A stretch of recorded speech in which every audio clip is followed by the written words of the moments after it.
Can you hear me? Very well.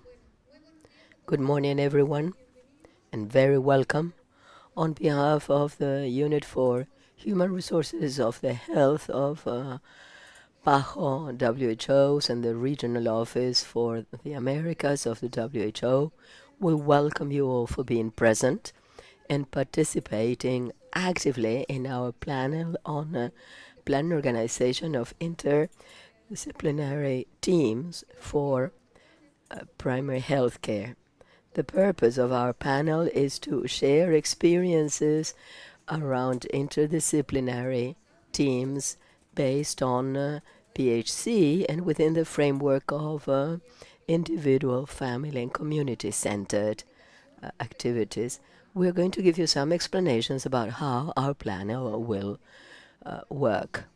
Before welcoming our head of human resources, Benjamin Puertas, I would like to take advantage of this occasion to tell you the methodology and the format of this session so that we can maximize the participation of all of you here in this panel. We're going to start with a presentation of technical cooperation elements that the Pan American Health Organization is proposing for the insertion and insertion of interdisciplinary teams. Then we are going to have exchanges among the panels and the participations of some member states, Brazil and Canada in particular, and particularly the Ibero-American Association of Family Medicine. After the presentation of each panelist, we're going to have a Q&A session to close this panel. Having said this, it's our pleasure to start this panel of interprofessional teams. All along this event and in the various sessions, the importance of human resources for health has been mentioned. However, we've never had the chance to deal with this topic in depth. This is opportunity, so take advantage of it. Welcome you all. And now we're going to give the floor to the head of Human Resources for Health, Dr. Benjamin Puertas. Please, Dr. Puertas.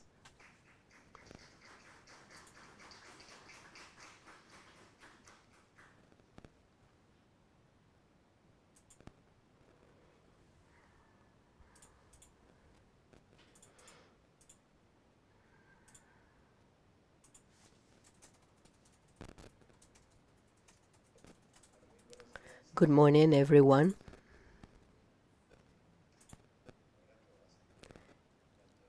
I'm going to come out from behind this place because it's too high.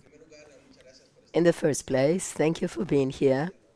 And as Dr. Acuna said, in fact, we've listened to this question of human resources at all times and in practically all interventions.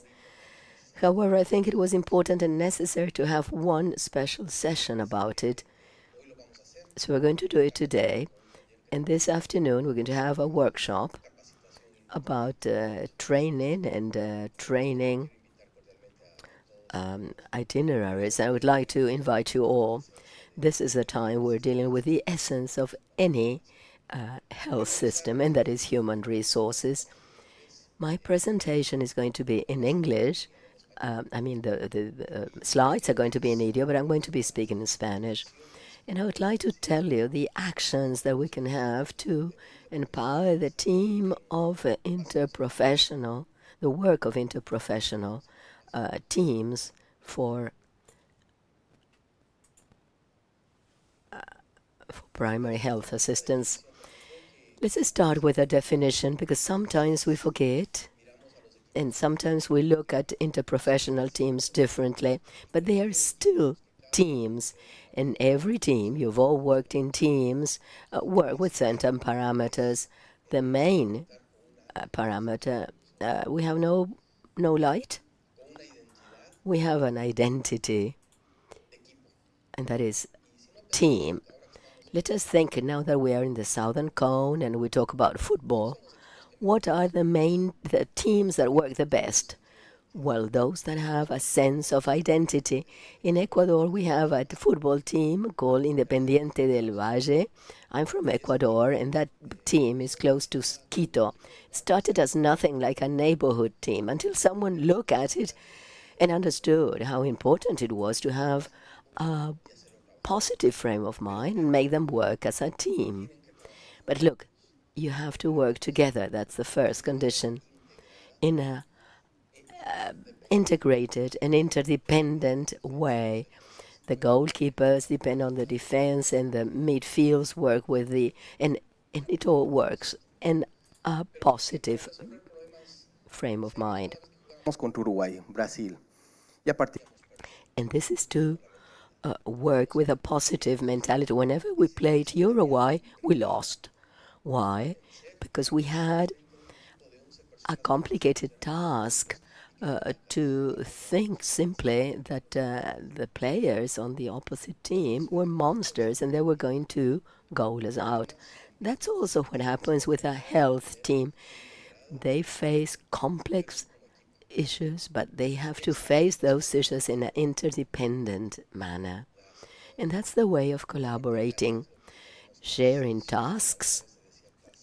Sometimes this was called tasks shifting. The idea is to have a team identity that is shared by all members, to work together in an integrated and interdependent manner and having expanded roles. And we can see this with the football teams in my comparison. People or players used to play individually, but you have to turn that player around and work in multiple positions. That's the way of looking at an interprofessional team. This isn't new. Like football, we've got 50 years of experience in interprofessional teams. Evidence research shows us what they can do and what they can't, what can be improved and what can be minimized. I'm not going to go into one of these items, but it improves access, the use of clinical services, health results, security of patients, the satisfaction of that patient, adherence and following up, treatment standards, inter alia. And many things may be reduced, and this is what evidence is showing us more and more, such as complications, hospital stays, rotation of personnel admissions, mortality rates, hospitalizations, length of treatment costs, etc. Therefore, then, when we focus on an interprofessional team at first level or for HPC, we have this strategy of PAHO in mind, and that's focused on several elements. One has to do with the barriers, the continuity in the provision of services, particularly at community levels. We've seen the need and the problems during pandemic, and particularly scaling up the capacity of the workforce, particularly in primary health care. Now, on the basis of all these parameters, last September, the member states met in Washington, as they do every year, and they adopted unanimously the policy of Health Staff 2030 to strengthen human resources for health and build resilient health systems. These were the strategic lines during the construction of this policy. This was consulted with countries and adjusted to their needs. One of the key axes for that work in human resources has to do with the strengthening of the organization of interprofessional teams and their integration and integrated networks of health services. That's the horizon. And on that basis, the question arises, how can I organize those team health You may have heard about various experiences in Brazil, in Honduras, uh, regarding work with professional teams. But the question is, how do you set them up? How can I define that personnel that will form part of the health team? Let's look again to teams, and I'm going to go back to football once again. The trainer or the person in charge of the team, what does he want? He wants to establish clear goals. The best trainers, the best DTs, and the best TDs are the ones that look at that. Toribio Gomez, who had never classified a team, said, "My goal is to get Uruguay to the World Cup for the first time." That was a clear goal. He didn't say that they were going to go into the second round. The goal was to classify, and that's a clear goal. I want to build a health team that responds to the health needs of this community or this territory or this population with certain risks, factors. And there they started establishing this identity that is shared by the team. There were trainers in Brazil who said, well, whenever there is an Afro-Ecuadorian player, they would say they are Africanizing my team, and we didn't have any, and we got all the goals. Now we are 74 Afro-Ecuadorian. I'm sorry I'm saying this, but we beat Uruguay, which is first on the list. So that team now is playing in much better way, and that's what we want. In those teams, we have nurses, pharmaceuticals, doctors. We're going to have a full array of professionals and community workers even. The shared commitment.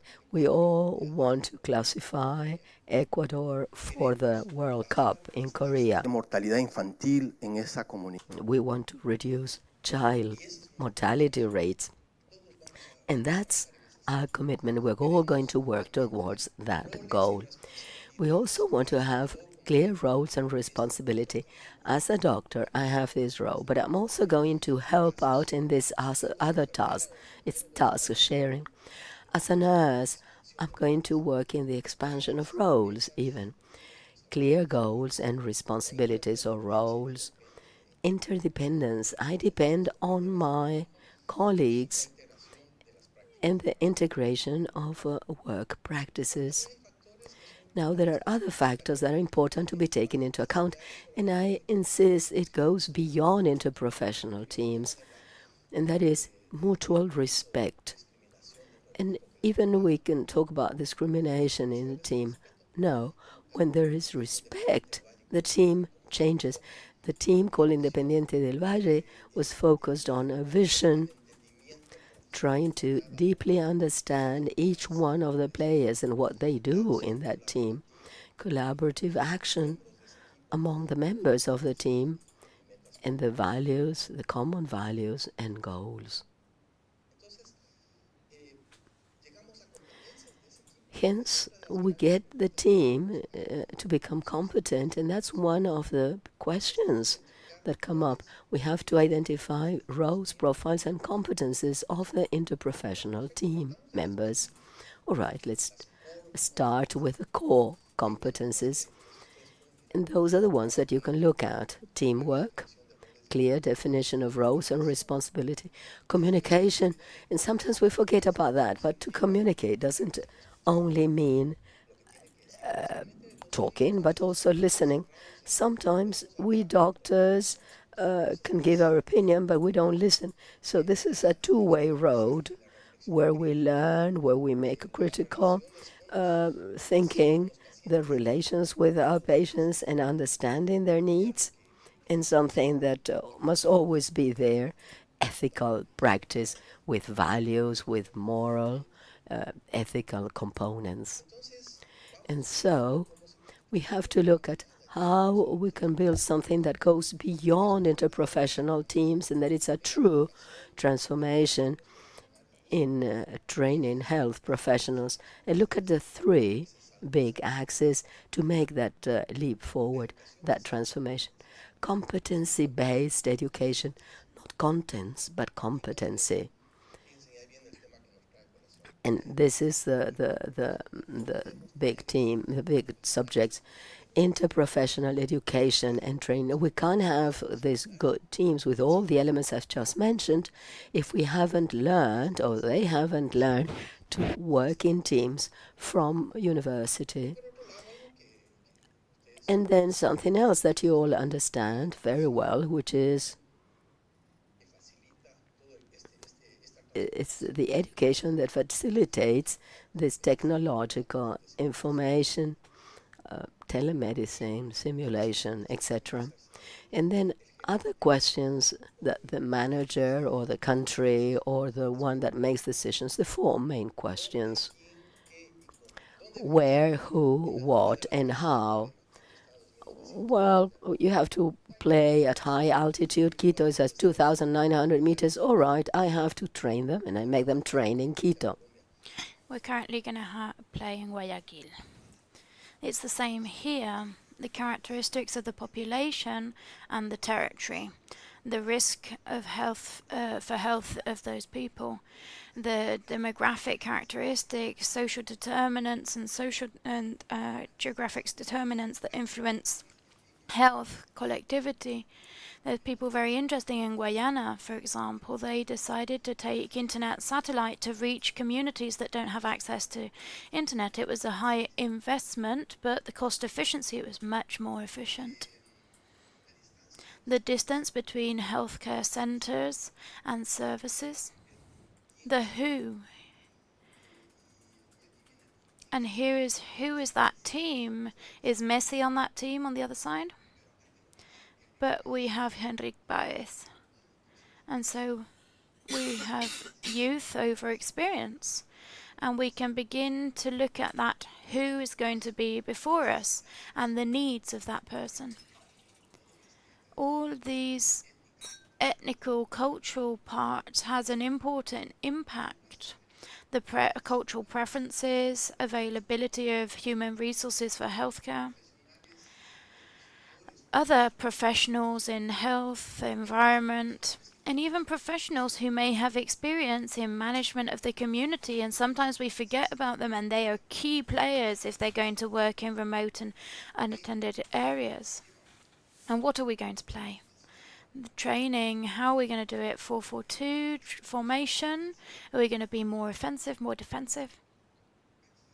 Here we want the what is our action plan, our care plan for healthcare, which is unique, individualized, and dependent on the health risks of that population, of the epidemiological profile and disease load.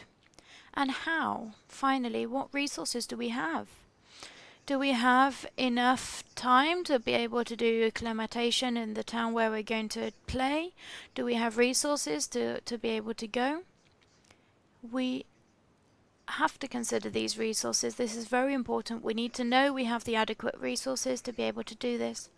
And there's not only resources that are financial, we also have to think of health technologies that are available to us. The systems, informatics system, and the collectivities that we mentioned before, and connectivity. So this composition of the interprofessional team, primary healthcare, won't give us a magic formula of how the team should be formed. It's not that easy. The ideal team doesn't exist, and neither does the ideal interprofessional team. It is going to be dynamic. It can have a range depending on where we're going to play and what we're going to play, to depend who's going to participate and who's going to be on the field in that time. It's the same here. We have a range of players that can be called on and may be more relevant in a certain time or in a certain place and circumstance than in others. And you can see that on the screen. And these are a few elements that I've mentioned in which you can also begin to base yourselves to make the decision. And that's the whole range that's available: doctors, nurses, family physicians, pharmacologists, midwives, social workers, etc. But there are also support mechanisms that go even further at the institutions. The Ecuadorian Federation of Football made us lose 3 points in the elementary games because of bad decisions and chose players that didn't really fulfill the conditions.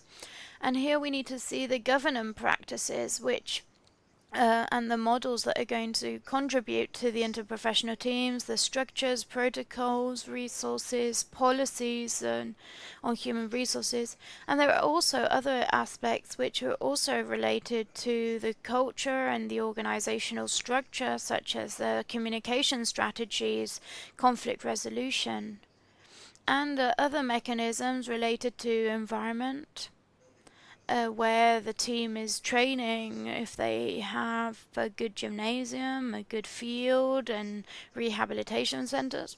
So these are issues which are very important for the healthcare team as well, and that's a macro perspective. And then another element are the dimensions that you need to consider in the provision of care for interprofessional teams, and I'm going to go into slightly more detail here. Specific groups of population that need to be considered. We need to consider if that community has an important elderly population, or children and adolescents, if there are women who are pregnant, or chronic diseases, degenerative diseases, people with who are handicapped, etc. And you have to adapt your team depending on those needs of your specific groups of population. There are also socio and environmental determinants of health, such as water, violence, contamination, pollution, water, activity related to volcanoes and other natural phenomena. That is also considered. Risk factors such as alcohol, tobacco consumption, obesity, you can consider those. And healthcare, public health priorities. Here we have non-communicable diseases, transcommunicable, high mortality rates, maternal fetal mortality rates, etc. Another aspect in which the countries can also consider is the type of and modality of the services. It's not only a center, there are extramural possibilities like telehealth and going to the communities. Even with mobile phones, which reaches everywhere, and cell phones, you can have a phone call. So you might not need a doctor's office. So consider the different modality of services that you can provide, the types of services of the interprofessional teams, and the modalities that you can have to do so. This is something that also makes decisions easier when deciding how to form a team. There's a good example of Brazil. Fabiano will talk about that further. They have organized their teams. They have family teams, you can see. They also have specific health teams for families that live near rivers, for people who are in prison, for dentistry teams, etc. And that composition depends on different situations. So you've got the team for family, or you have incarcerated persons primary care teams. That team is going to be different. And when it's for a street health, in Brazil it's called Rua, it's another type of team. And here you have artists or communicators. These are resources that we cannot forget. We're not just talking about an interprofessional team strictly made up of healthcare professionals as we know it.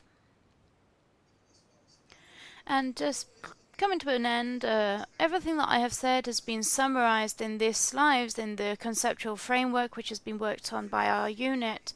And briefly, it allows you to see all these elements that the country and the municipality or the area where we're going to develop an interprofessional team needs to consider, without forgetting that this goes hand in hand with education.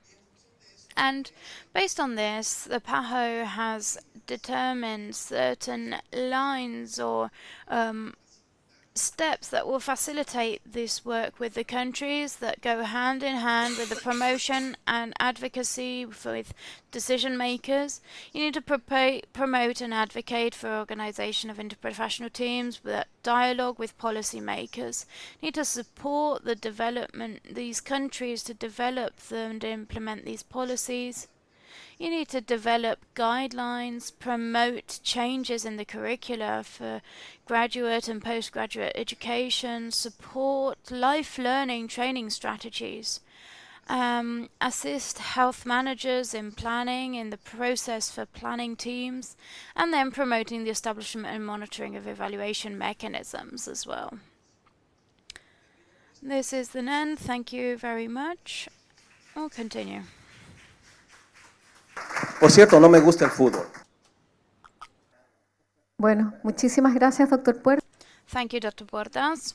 And next, we'll continue with our panel. And building on the content that were presented by Dr. Puertas, considering technical cooperation, we want to give the countries to support the organization of interprofessional teams. So building on these contents, we would like to begin a dialogue, and now we would like to invite our panelists, who are Dr. Jacqueline Bonso, the president of the Ibero-American Confederation of Family Medicine and a member of the executive committee of the World Organization of Family Doctors. Welcome, Dr. Gonzo. Also, we would like to invite to the stage Fabiano Ribeiro dos Santos, director of the Capitalo Valencino Institute in Brazil. Welcome. Here we're going to feel comfortable sitting where you want. We may move around and we're going to ask you questions, but we're also, between all of us, try and find some answers. It's not an exam, this is a conversation. And also I'd like to invite to the stage Paul Midon, the Dean of the University of Northern Ontario in Canada. Welcome, everyone.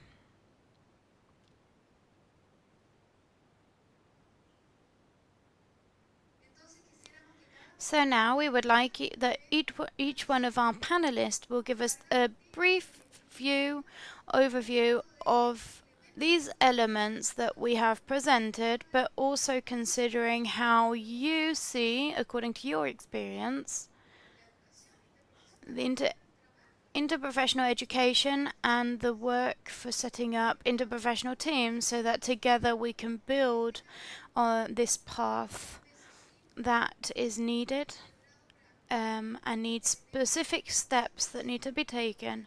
We have a lot of concepts and theory of that it works when it is applied, but it has been difficult to apply that in and implement this in the Americas region. If the literature says if this is so easy, why aren't all countries applying this? It's like Almada and primary healthcare. So we need to set the road before us and establish how we're going to do it on a practical point of view. So I'd like to invite you to begin by Dr. Bonso. Give us your point of view. Thank you.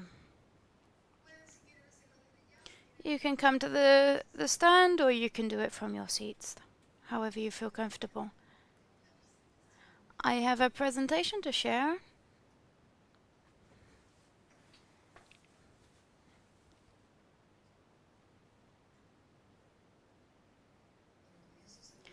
I will begin by saying hello and greeting you all and thanking all of you who are here, third day with the rain and early morning.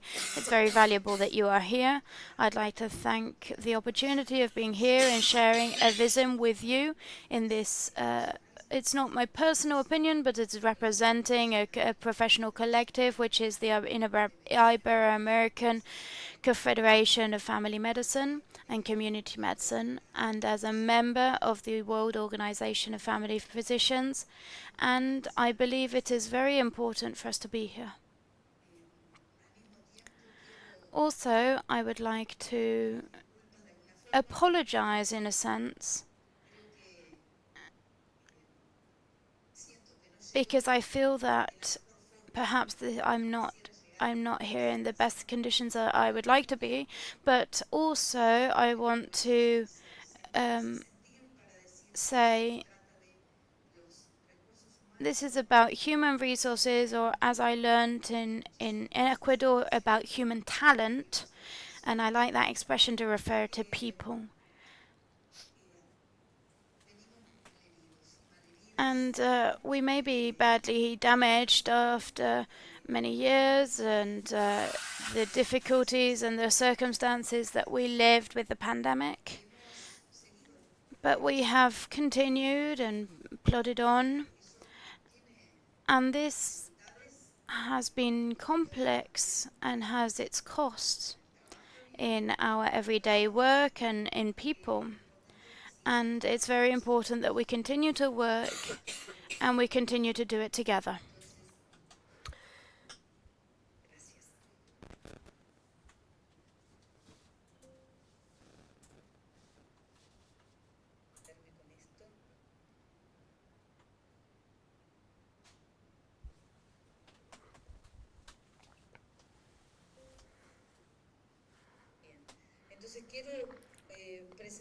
So I'd like to present my conflict of interest right from the outset. I'm going to make an emphatic defense of family and community medicine in a panel of interprofessional panels, and I'm going to base it all along my presentation.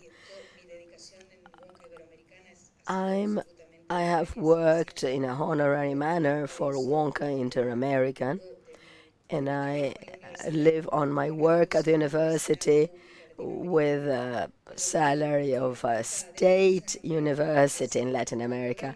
So this defense does not enrich me economically, but it does from the human and professional standpoints. Perhaps this is one of the writers that you have heard the most when we say Raymond Carver, when he says, what do we talk when we talk about we're talking about primary health care. Yesterday, there were things about semantic or conceptual problems. We are not understanding one another. It's a permanent problem that we've got in this type of forum. I want to raise this matter because PHC, when we refer to the foundational strategy, primary health care for a dimension of health care that we call it the first level of care, although that question of level is not very much updated, but it's very much rooted. And we are going to talk about the interrelation between healthcare, which is the natural insertion place of family and community medicine, with the strategy for PHC. So very briefly, I'd like to refer to my presentation deals with Latin American lessons learned, but there is always permanent room for benchmarks such as Barrister, who underscored the main issues of PHC. McWinney established the principle of family and community medicine that are absolutely up to date and are extremely coherent in relation to PHC, as we can see. I'm going to mention all, so as not to take too much time. I would also like to reaffirm that in the lessons learned, the confirmation of the wisdom of enormous benchmarks in Uruguay, such as Juan Carlos Macedo or Hugo de Ibarbure. Juan Carlos Macedo, there are two main points in his teaching: a stable health team for a stable population. And this is very much related to what Benjamin has just said. How do we think about our work and the recognition that that place, the place of being and in relation with the population, is a critical issue to produce knowledge, and that's a fundamental need in this process and must also be fed by the interprofessional teams. In Wadi Barbure, I would just like to mention two key issues and refer to the practice of medicine subordinated to people, and syncomial medicine, a medicine that takes care of the entire person in totum, holistic. More recent lessons shared with other generations, much younger generations, much more feminine generations, planetary health. In the same way, we have a Lancet score in 2014. We had the launch of Lancet and the call for planetary health. We had been working in this region on this perspective of planetary health to say that we just can't think only of health separated from nature, but that's something that we bring about not as a recent learning, but this comes from ancient times that we are recovering now. More recent learning, the incorporation of art in practice, experiences that introduce different devices in mental health and community dimension, working with different population groups, the elderly, teenagers, children, and its fundamental importance by redimensioning interprofessional teams. Another fundamental axis of this learning in this time, and where our region, I understand, is feeding the knowledge of the collective health, public health, and medicine, is what we've been talking a lot, and it's the territorial dimension. And when we say territory, we're not saying the political distribution of the map of the territory as a resource to get organized and manage the organization. This also applies there. It's necessary. But what we mean by territory is the processes that occur in a place that is inhabited, a place with its own characteristic, toponymic, physical, historical characteristics, but with a population with certain socioeconomic, historical, and political processes that build the territory reciprocally. And it is in that context that health and health care occurs. Teams are not separated from the territory. In the interprofessional integration, we must think about it from that condition of being a part of the territory to be able to decipher those keys. So essentially, this condition of working in teams, because we're not only a part of one single team. Benjamin showed this. Many times we diversify. We belong to one team at a certain point, then at another team, in another team, and we rotate and alter. And thank you for the football metaphor, because we like that metaphor. We like football very much. I think that family and community medicine plays a fundamental role, a key role, and I would say it's compulsory if we want to have health services, PHC, in a resolutory manner, and that has a genuine commitment with the commitment to care for the population and their present problems. To summarize something that is still being discussed, I would say that we've learned that there is a model of healthcare, a model that is alternative, counter-hegemonic, and medicine forms part of that. It forms part from a critical perspective, and I'm saying this as a request. In the array of professionals of different disciplines, there is a biomedical and hegemonic medicine that has dominated health systems all along history, but it isn't the only one. And it exists with a large participation, a practice model that is territorial and community, where the processes are given a hierarchy. Surgió en varios paneles. Particularly yesterday, several panels mentioned how important it was to be aware that we are learning, that we can't simply make projections based on results, but it must be done based on learning. And we have learned a lot from the pandemic, how useful it was to be able to work surrounded by uncertainty, to provide answers.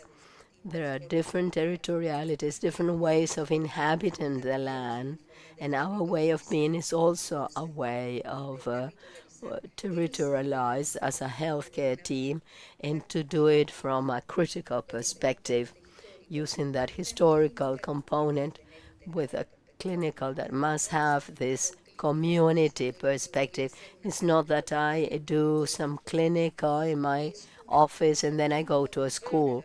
It's a clinic that introduces and integrates a community practice. Metaphorically, it brings it in and takes it out. It takes out the medical office to the community, and there are dialectical movements building a new medicine. And what happens in that process? The thing is that you can't work on your own. We work in teams. And how do we form that team?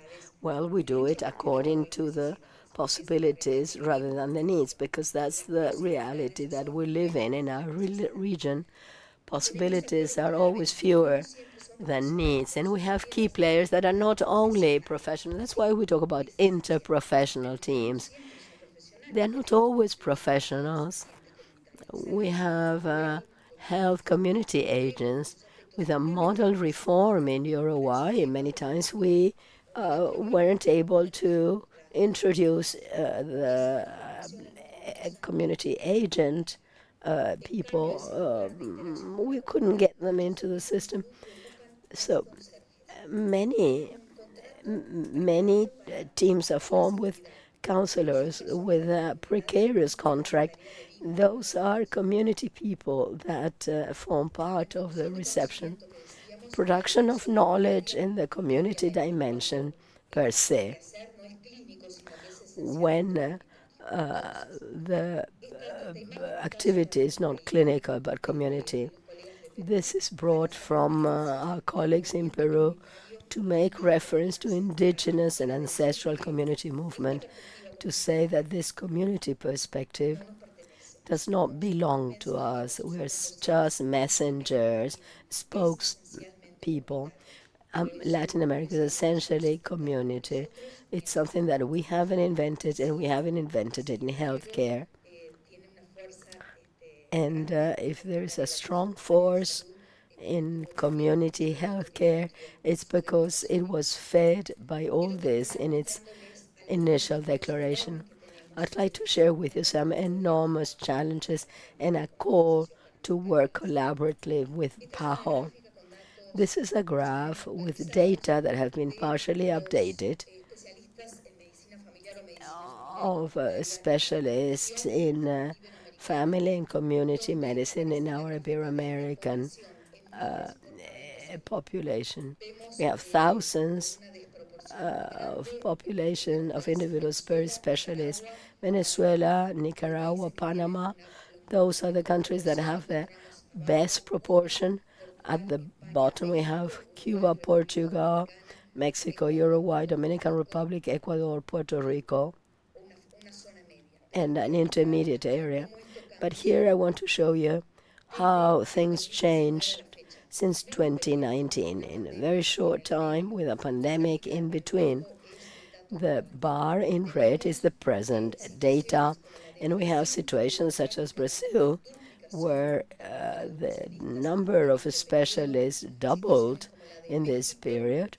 Mexico in this period came to be second in the number of specialists. It was fourth. Ecuador has a national program running for 2,000 to 1,000. So these are several examples. The Dominican Republic has had a sustained increase of residents. And so all this tells us that resources are there and that there is a possibility to increase human talent in family and community medicine. A specialist gives all these aspects to the interprofessional team, and he could play the midfield role, Benjamin, because this is a team that wants to play all over the pitch. And the need of resilience, the necessary resilience, which is an inborn condition. If you haven't got resilience, it's very difficult to keep on. So I'd like to highlight that today and later we have multiple scenarios for action. La salud. Healthcare is one of them, and there we need to continue to work in these interprofessional teams. We need to really reivindicate the place of community medicine in these teams. But we also have the scenario of the healthcare systems, universities for education to be interprofessional, the political scene, the planetary and territory scenes. Primary healthcare isn't just family and community medicine, but it can't exist without it. Thank you very much.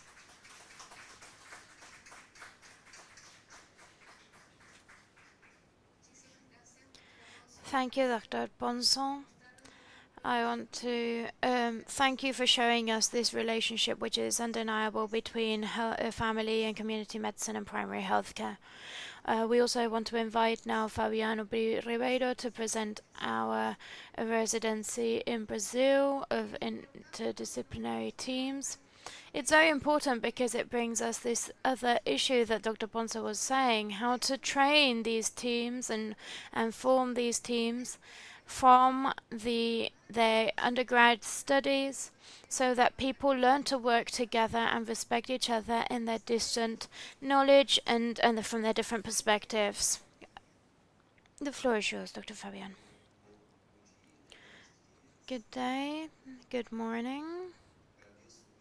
I would like to thank you for as a strategy of state because I need to. This is the state of Espiritu Santo and its creation to do research work and innovation in the area of healthcare. Do Sistema Único. Brazil has a prerogative in the healthcare and is responsible for the training of professionals, understanding that the healthcare is a good school and it's a way of understanding medicine. The Institute has over 60 projects doing research and innovation. These projects are formed by the state of Espírito Santo, which have as approximately more than 4 million inhabitants. It's a southeast region of Brazil. It's the neighboring state of Minas Gerais and Rio de Janeiro and Bahia. It's a well-organized state, which has a condition with a considerable financial well-organized state. And this offers us a system that allows us to organize our resources. The ISEP, which I direct and coordinate, is an institution which is based on sciences and technology. This is an innovation in our unique system because there is generally only one public health that looks at this training, and we choose to organize this institution, which is close to the Fiocruz institution, which is also directed by the Ministry of Health. I want to present this program of qualification of primary health care. The Institute created a program which is to qualify primary health care. Dr. recently presented, and we focus on training doctors, not only family doctors and physicians, but also a interprofessional training. This is a choice, a bet that Brazil has chosen, and Espírito Santo specifically. The state is creating these programs, which is going to focus on primary health care. The program has 5 axes, which are the offers of training. The previous federal government, there were more doctors in the national program, which was then reduced.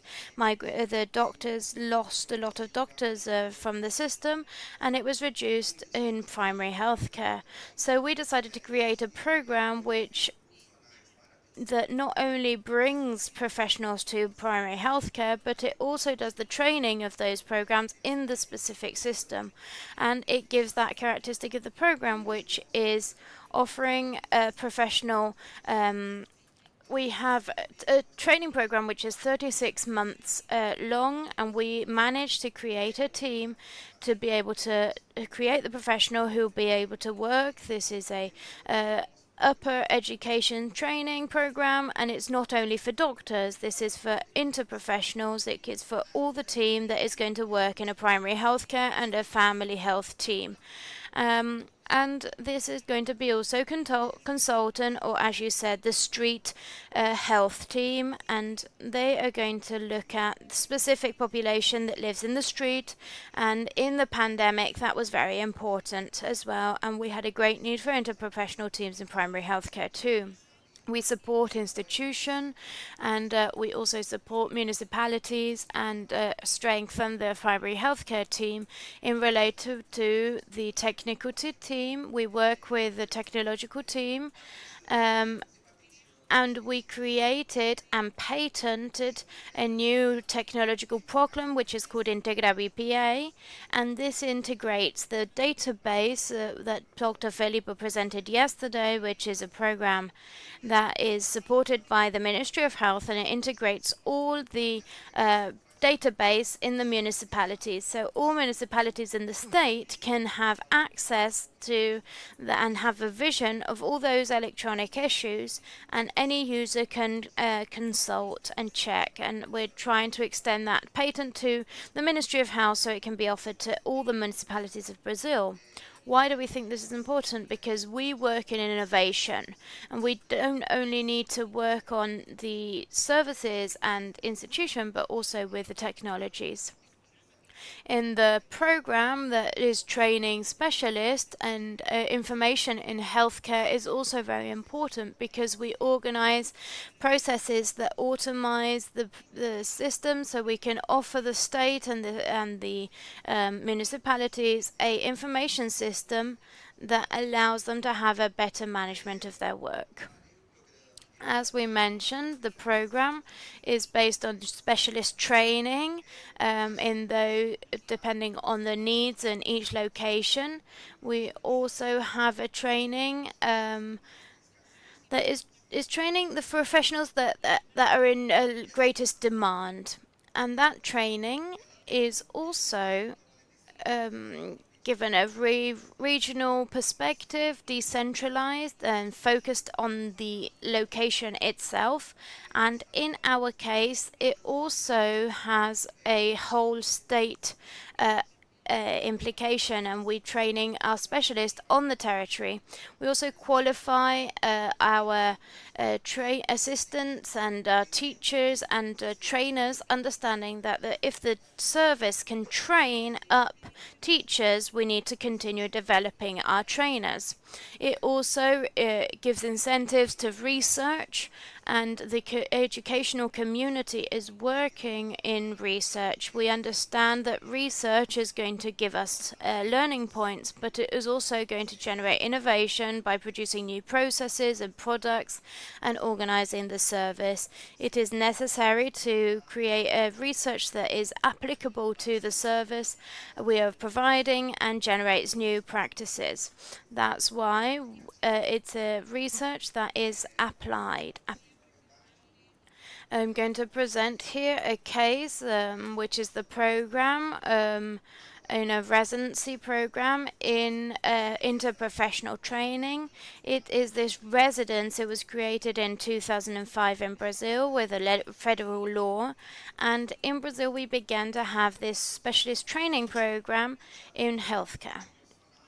We don't call it multi-professional because it may be uni-professional, but in our case we will present our expression of multi-professional, which is a specific training. It's about a 6,000 hour program. 80% of those hours are practicum, and the rest is for more theoretical issues. This whole process and that proposal integrates education and community service, because the training takes place in the service. It is based on providing care and an act of training, and we think it is very important, and that's why we say it's a healthcare service training program. In that relationship between the program and the training, each team which is formed, or each training team needs to have at least 3 professionals involved. There is a relationship of integration between the programs of residency, and this training doesn't. First, a nurse doesn't going to teach a nurse, the doctor, and the dentist. There is a teacher or a trainer who is teaching all the professionals, because sadly, in our graduation, each professional is going to work in an integrated manner. It is very difficult to integrate all these categories and work together. We need to think about the process of decentralization, understanding that there is a need to train specialists. So we need to focus on decentralized education, especially in those regions where there is a greater need and there isn't a specialist who is available. So we take the training there so that they begin to fix their education and training there. Residency is the main program for specializing, and so we want a strategy with a professional focus in the places where there isn't one. Depending on the training program, we also think on fixing the professional and the worker where the population has a greater need. During that period after COVID, there was a massive need in rehabilitation in mental health, and that training into professional training, it increases this for the population and the healthcare providers as we continue to work with other professionals in other areas in a specific territory that didn't have a healthcare professional there. And so we have strengthened primary healthcare, and all our residences, independent whether it's in primary healthcare or not, the practicum is going to take place in primary healthcare. If the residency is in mental healthcare, mental health, the residency is going to take place. If it's in palliative care, primary care is the practicum location. And that strategy is training specialists for primary healthcare in no matter which residency program they chose. It's going to be very important, and primary healthcare is going to be a part of their training to help organizing that and understand the services in better way and the need for interprofessional teams. And the base of our organization is the territory. Depending on the territory, the needs, the demography, the population that lives there, and the lack of professionals that the territory has. We have programs of residency in palliative care. We have 30 places, multi-professional in collective health with a focus in surveillance. We also have palliative care. We have 8 categories of professionals in that program. In mental health, there are 6 programs. In family medicine, there are 10 professionals, and in mental health, there are 5 categories of different professionals. In this relation of training, we get a greater number of professionals in the same service. So, in our program today, we have 200 residents who are registered. We are in 3 regions of the state.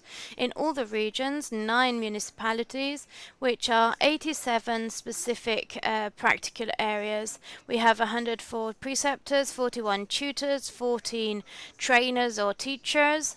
And in 2020, we began, and until now we have trained more than 200 specialists with nearly 300 papers published,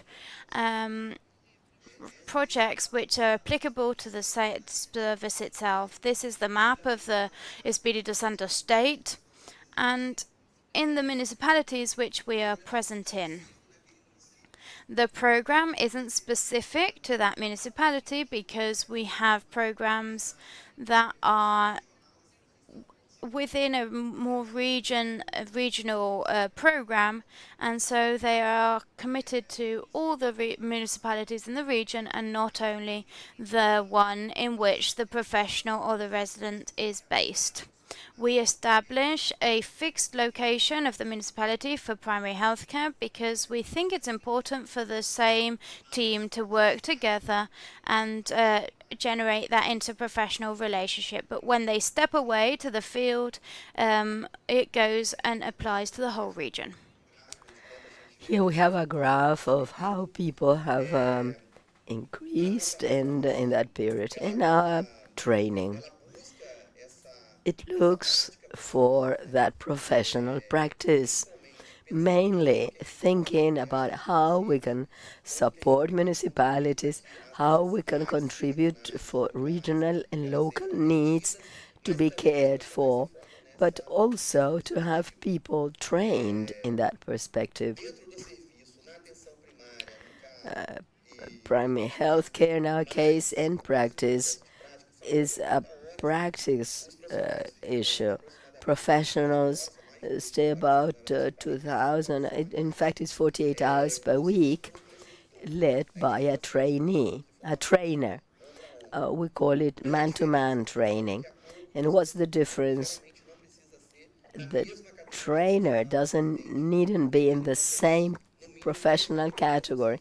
We have at least 3 different categories. We have 3 different types of training because otherwise it would be a uniprofessional training. So I may have a medicine resident, a physiotherapist, and a preceptor of medicine, so that they have this interprofessional training in between students and trainers. And so we have the preceptor and reflexive type of training. We have 2 pedagogical models, particularly in this critical and constructive model for residents. And we also have another program that I'm going to deal with later on. We also think that we have characteristics of thinking of new pedagogical proposals, innovation in pedagogical areas. The activities are done weekly so that they can integrate the healthcare system and the process to think of a shared agenda and that everything must be shared. And if it's not, we can think that simply by expanding the training of medical doctors, we will expand a PHC. Even if you have a medical professional with lots of experience and training in the service, it's not going to be able to get to all the angles of PHC. There are certain characteristics for mental health care. One single doctor won't be able to cater for everything and deal with the needs of the population. It can incorporate professional practice like therapists, psychologists, together with medical knowledge. We can think of the needs of expanding the practice and taking care of the population needs. And so we think of healthcare that is individual or collective, discussing cases, shared care between professionals and teams. To discuss about teams is fundamental. The dialogue and the communication among members of the team is fundamental. When you train professionals, they need dialogue and communication more and more because this is more expanded. To have healthcare at distance, to give support at domicile, intersectoral practices, a group of therapeutical projects, and think about those projects jointly. Even if it's one single project, thinking about it must be from a collective practice. We can think of several professional categories, and in that way, you can expand the practice, clinic, and you have a therapeutical project that is more expanded. do território, entendendo We have to understand a broader concept of territory. It's the users in the territory. People live in a territory, and it's that territory that is directly involved in the people's daily lives. So we think of broader, a broader way of thinking about territory. Also think about CVs and curriculum according to competence. We work on educational units for healthcare, for management in health, also educational units for research in health, and they are all interrelated. Now, the unit of competence is divided into individual and collective care, and they are related in this educational unit for individual care, but also it's related with the other educational units. It is competent in management, so it's care management, work management, because they also have to organize the processes to work in teams, and it's in the professional area where you are teaching and also managing the work, and they are correlated with the other areas, for instance, with the care area and also with the teaching area and the educational area of competence and research, because as the professionals are being trained and working in their service, they can think of the solutions for the service they are working in. se aplica ao serviço pensando em And we have to think about how to improve the service more and more. And the educational competence that is cross-cutting for all competencies. We have to think of an educational relation. Every care practice is educational. We have to think of working processes, and that's a cross-cutting competence. As I said earlier, we have the integration of educational units between the center and the field. The center would be the professional practice that is specific of a professional category. Now, the teacher or the doctor who is teaching that uniprofessional practice is given to all the professionals in all the residences. And so when you're going to discuss a practice of one single professional category, you gather all the professionals of all the programs to discuss with one single professional and the integration among programs.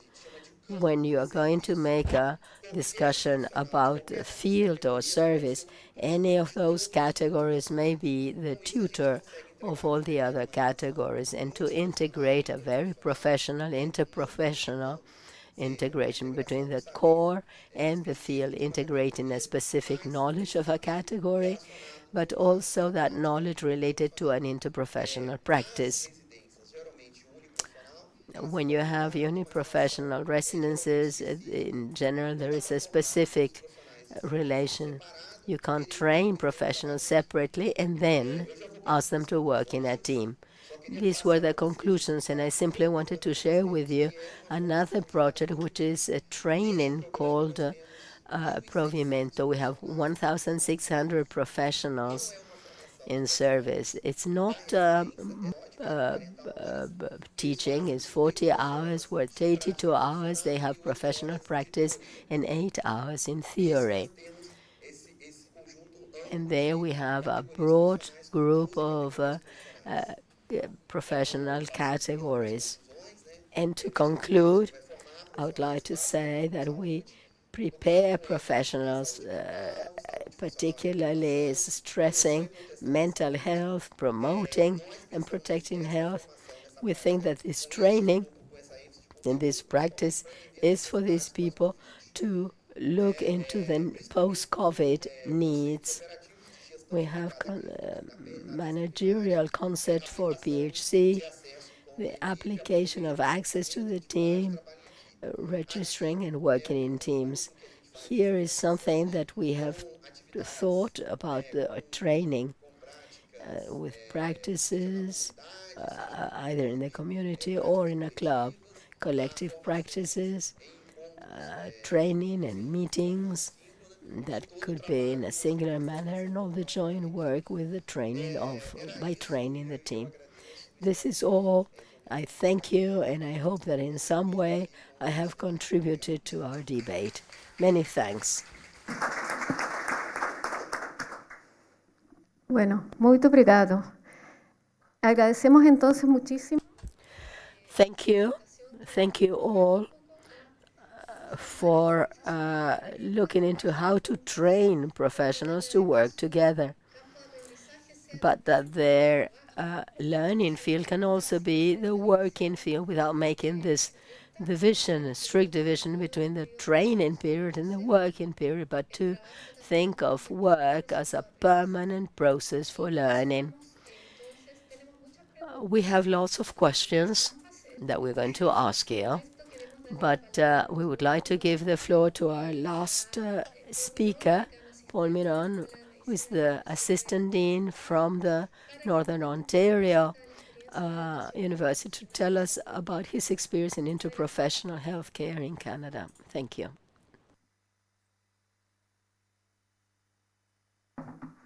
Okay. Buenos días a todos. Mi español. Good morning. My Spanish is terrible. Okay. So my name is Paul Miro. I'm the Assistant Dean for Admissions at the Northern Ontario School of Medicine. I learned a great ton from my colleagues here, and I hope to bring all of that educational framework and concepts and bridge it to something new that we are doing at NOSM University, aligning social accountability with training of our doctors. And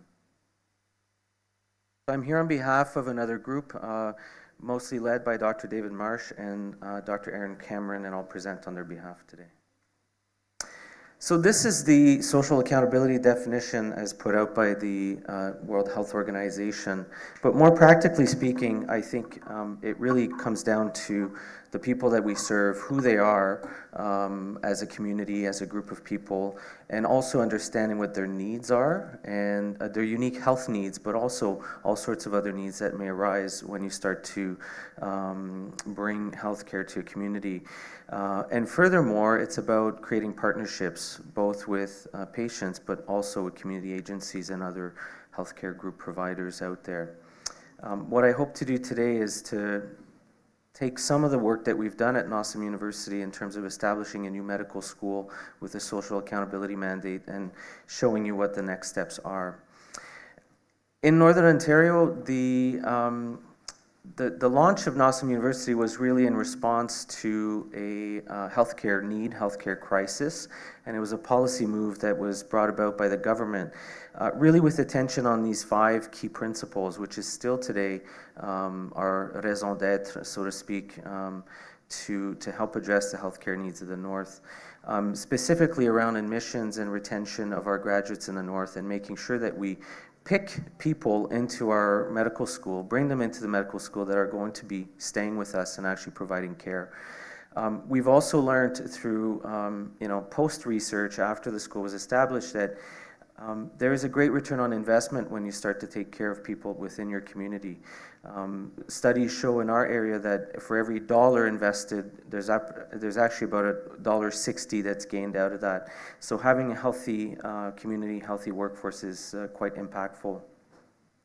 What we've also tried to do is actually influence their career choice and choice of discipline to really marry what is needed in the community. And in that also comes the location in which they practice. And all that is to really better align the educational system, the educational framework of a medical school with the health system's needs and the innovation we need for that. I'll tell you a little bit about NOSM University. I was actually a graduate from NOSM in the very early days when it was open in 2005.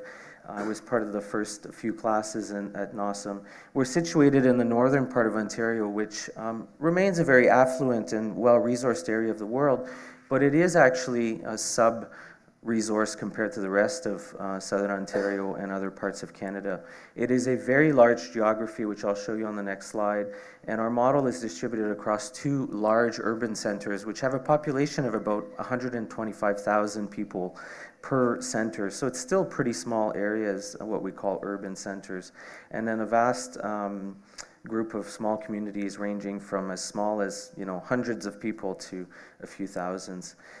There are unique characteristics, including our First Nations and Indigenous people of Canada, who we are on their land in this area, and we have a duty to actually provide health care and support to them as well, and include them in our strategic planning. They're not the only group. There's a lot of other rural communities and francophone communities. In 2021, our school, which used to be a partnership between 2 universities, became its own university, the very first medical university in Canada and probably in many parts of the world. This is the geography that we serve. You'll probably notice here the northern states and parts of Canada here. The region in green is what we call Northern Ontario, which is vast, but the rest of Ontario in the very small, sort of darker gray area at the bottom is where the vast majority of the population of Ontario is, and there's actually 6 other medical schools in this area for such a small geography, much larger than us. This slide I will quickly go through, but it is our vision and mission, and our renewed strategic plan, which you will see brings about social accountability and a commitment to healthcare workforce through interprofessional education. The idea that I'd like to present today, which is probably new, is we've already heard about health professions education from our colleagues here today and the healthcare delivery service models that we need to engage in order to do this effectively. But where we're at now, 20 years later at NOSM, is really to see, have we actually done what we promised to do, or what the government put us out to do? And now we're presenting a new model over the last 2 years, which is to really introduce some research, practice level research, but also educational research to inform our next steps in advancing primary healthcare education and interprofessional education. You'll notice at the bottom right of my slides is the logo for the Dr. Gilles Arcan Center for Health Equity, which was previously named the Center for Social Accountability. And our leaders in there, who are also authors of these papers, will have lots of information on the website if you're interested in this model. A little bit of statistics. So we do know that training people in the environment in which you hope that they will practice is helpful. If they go elsewhere to train, the chances are of them coming back is much smaller. We've learned at NOSM that folks who do their undergraduate degree, their MD degree, more than 50% of them would stay and practice in Northern Ontario. Those who did their postgraduate degree or their residency would be a little bit higher than that. And those of them who do both of these degrees, we reach almost 90% retention into the north. So training along the continuum of medical education in your own environment is very important. This is a little bit more information of the same sort. Just a quick slide to share with you who the leaders are in the Gélarquin Center for Health Equity. If any of you are interested, their information is available. But specifically looking at this is that we do have 4 different pillars of work, and I'll show you on the next slide what those pillars are and what types of activities they do. But very importantly, at the community or the healthcare delivery, healthcare services level, and the 2 top areas is the community impact pillar and really measuring what that looks like, and then the policy and leadership advocacy, which is really about advancing social accountability in health professions, education, and healthcare delivery. The bottom 2 sections are really around education and bringing all that together with research and innovation. Some of our work is available as well, as I mentioned. There's numerous papers, and I'd be happy to share with a bit more time, but we are a little bit pressed for time.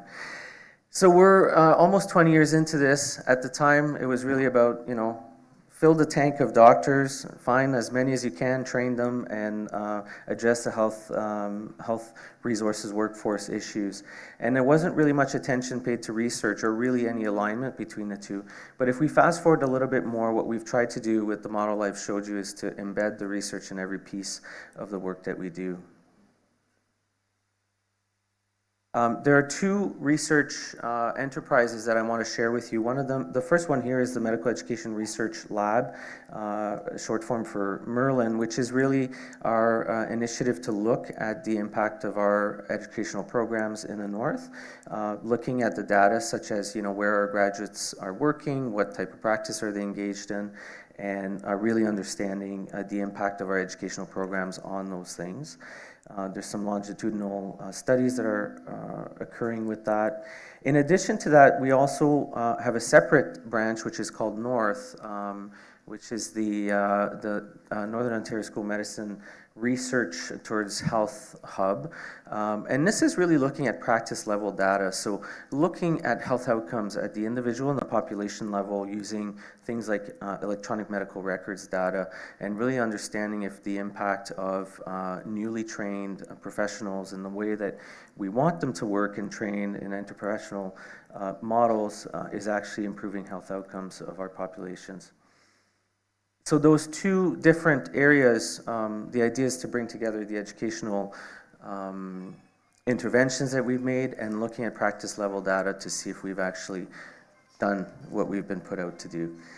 So in conclusion, I just want to share that, this slide kind of summarizes here that at the practical level, we were put out to create a medical school that would help address the healthcare workforce, and specifically physicians in our underserved area. We're now looking at both the types of data that I've just mentioned, and really this is about using that data to inform the research and to inform the next steps in systems and education change. Thank you.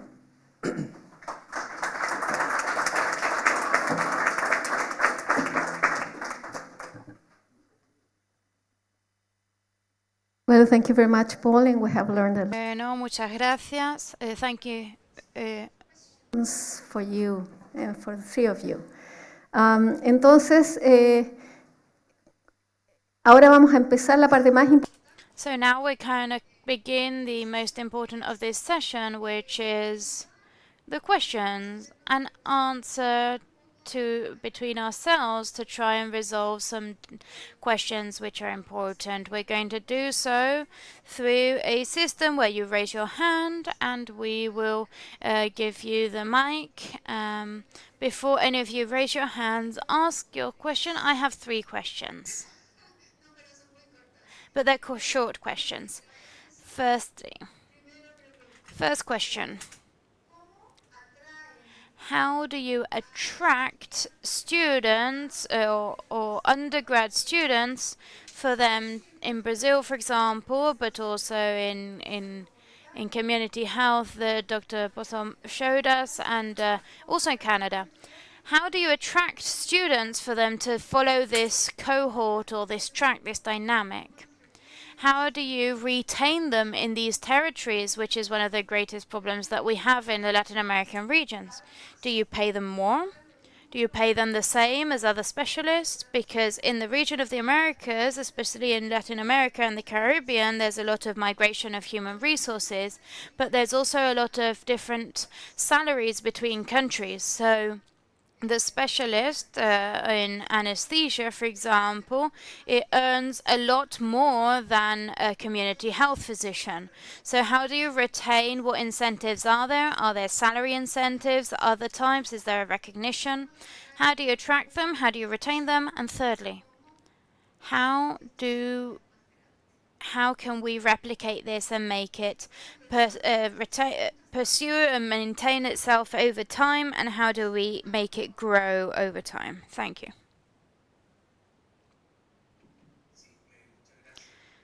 Thank you for the presentation, because they cover all this process of training until the location of interprofessional teams. I have a brief comment. The first question is, why do we focus so much on interprofessional teams in primary healthcare, in family medicine? Is it an ideologic point? What is this about? Is it about health of the communities? Because what is proven is that if we strengthen the first primary healthcare, 80% of problems will be resolved. This isn't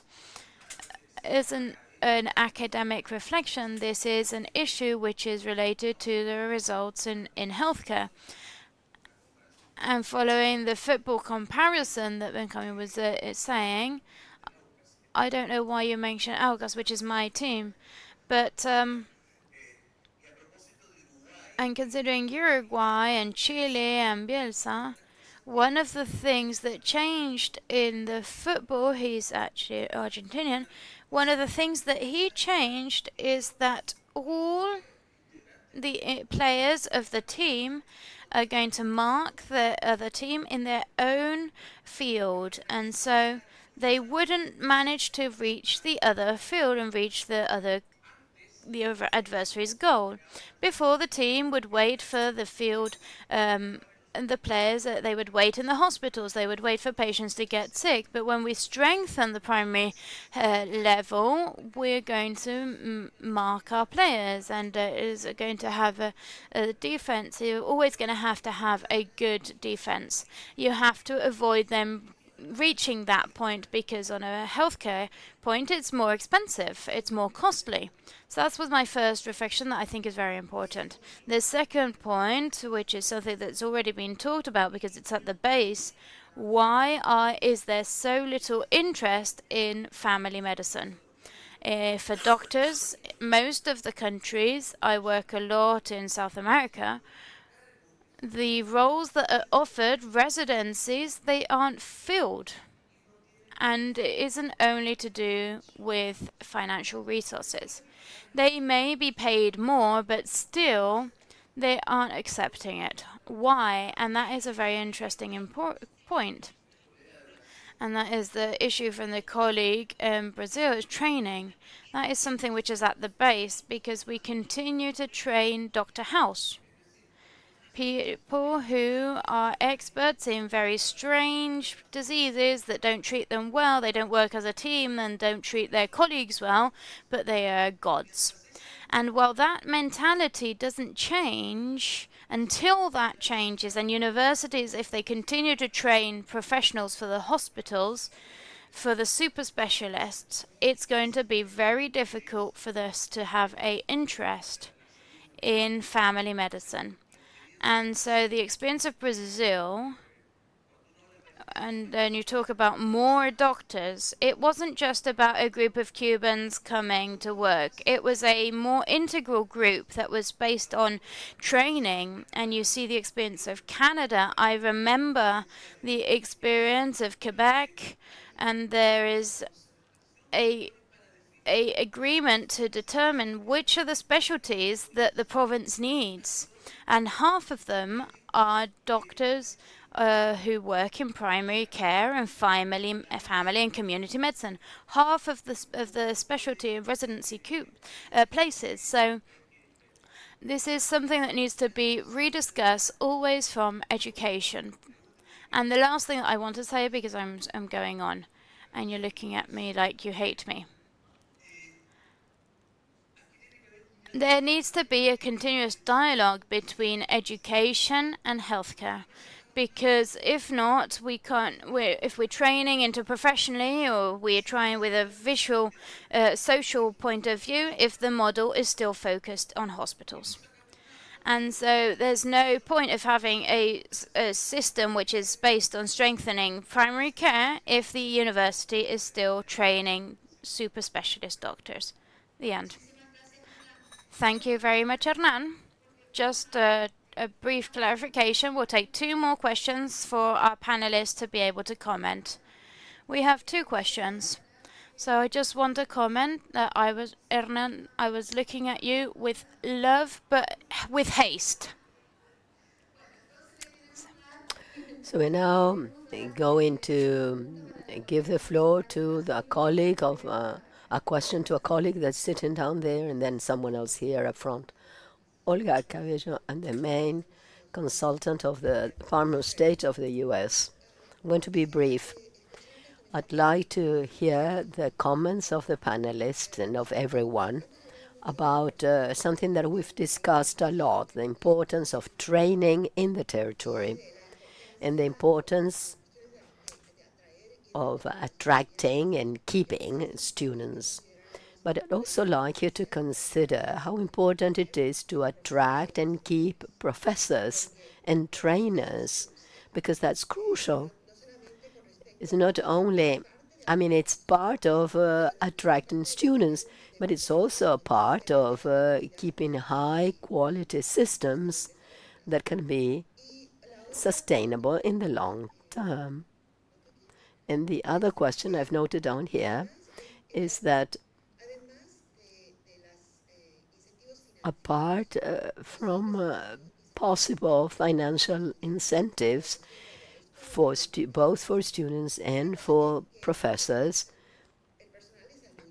the healthcare provider, but particularly doctors, need, and I haven't heard any discussions about this, is ongoing medical training, continual medical education. Everyone needs that. And we have to expand those opportunities. We have to be engaged and say, well, you're going to be working in this place, very remote, very isolated, but every summer or twice a year you'll go to Houston or Atlanta or New York, Paris, Geneva. Those are very attractive elements, because we must understand that all these professionals started working in that profession because there was an intellectual challenge, and we have to respect that. Apart from remuneration, I think is very important. Thank you. Both questions are very interesting, and this takes us back to another session we're going to have this afternoon about training itineraries, where we're going to be dealing with these topics, but we would like to discuss today. Please, the third question. All right, over there. You too, and then we give the floor to the panelist. Hello, good afternoon, everyone. My name is Pablo Garcia Rosas. I work at the Maldonado Hospital, Department of Health in Uruguay. I would like to congratulate Dr. Benjamin. And he said they won, they beat us in the last match. But let me remind him that out of 30 matches, we, Uruguayans, won 28. All right, my question was to Professor Paul. I'm also a tutor on problem-based learning in the university, in the School of Medicine of CLAE, and we have a similar problem, is that students are trained at university, they get their degrees in PhD, and the first work they get is in emergency rooms, not primary health care, it's emergency, with all that that means. And then those who come to Montevideo, that is 100 kilometers away from the place where they are trained, well, very few of them go back to the places of origin, which is the north of our country. And the university, and that's why I agree with Paul, dates back to 2006, so we are practically the same age and the same number of colleagues trained. What would be the attraction for those trained doctors to go back or to go to the places where more PhD is required? Thank you. That's a fundamental issue. And our last question, please. Thank you. I'm Roberto Philippe, and I work at the American Board of Family Members in the U.S. I can see that there is a confusion here between the names of these models, primary care and primary health care. In English, it's more similar. In the United States, we are trying to build in family medicine more comprehensive teams. We can share with the community not only make them known in medicine, but also in public health. There are some countries that can't think about that. They want to separate medicine and public health, but they use the same words. I would like to know if we can discuss this item more in depth. Thank you. Doctor has asked a fundamental question, has also been mentioned here, and that Dr. Famiana mentioned at the beginning, is that we are starting on the basis of different conceptions. Sometimes we think that primary service, just the first level, we're not thinking about primary health care, which goes far beyond the first level, but that includes it. And even along the history, PHC has been reduced to this joint concepts of minimum health care in very poor territories with very few means. That's not what we want, and that's not what we understand by PHC. Astana got to a definition in 2018 which is far more interesting and in-depth, and that we would like to obtain. And as the definition of all society, to think about health in all policies, and particularly on the basis of communities, with everyone's participation to improve and keep the health of people and not wait until they become ill and try to cure them. And this gathers our old definition, which is the definition of 1948 of WHS, that health is not only the lack of illness. But let us give the floor to our panelists so that you can answer in any order.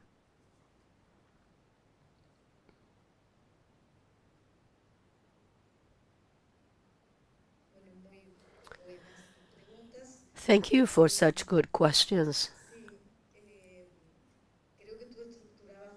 I think that you structured a key problem in this.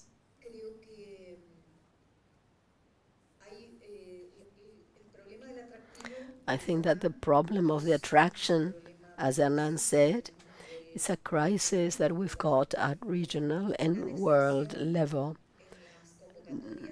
Dropping out of calls for residents, family and community medicine, I would dare say, to work on PHC in general.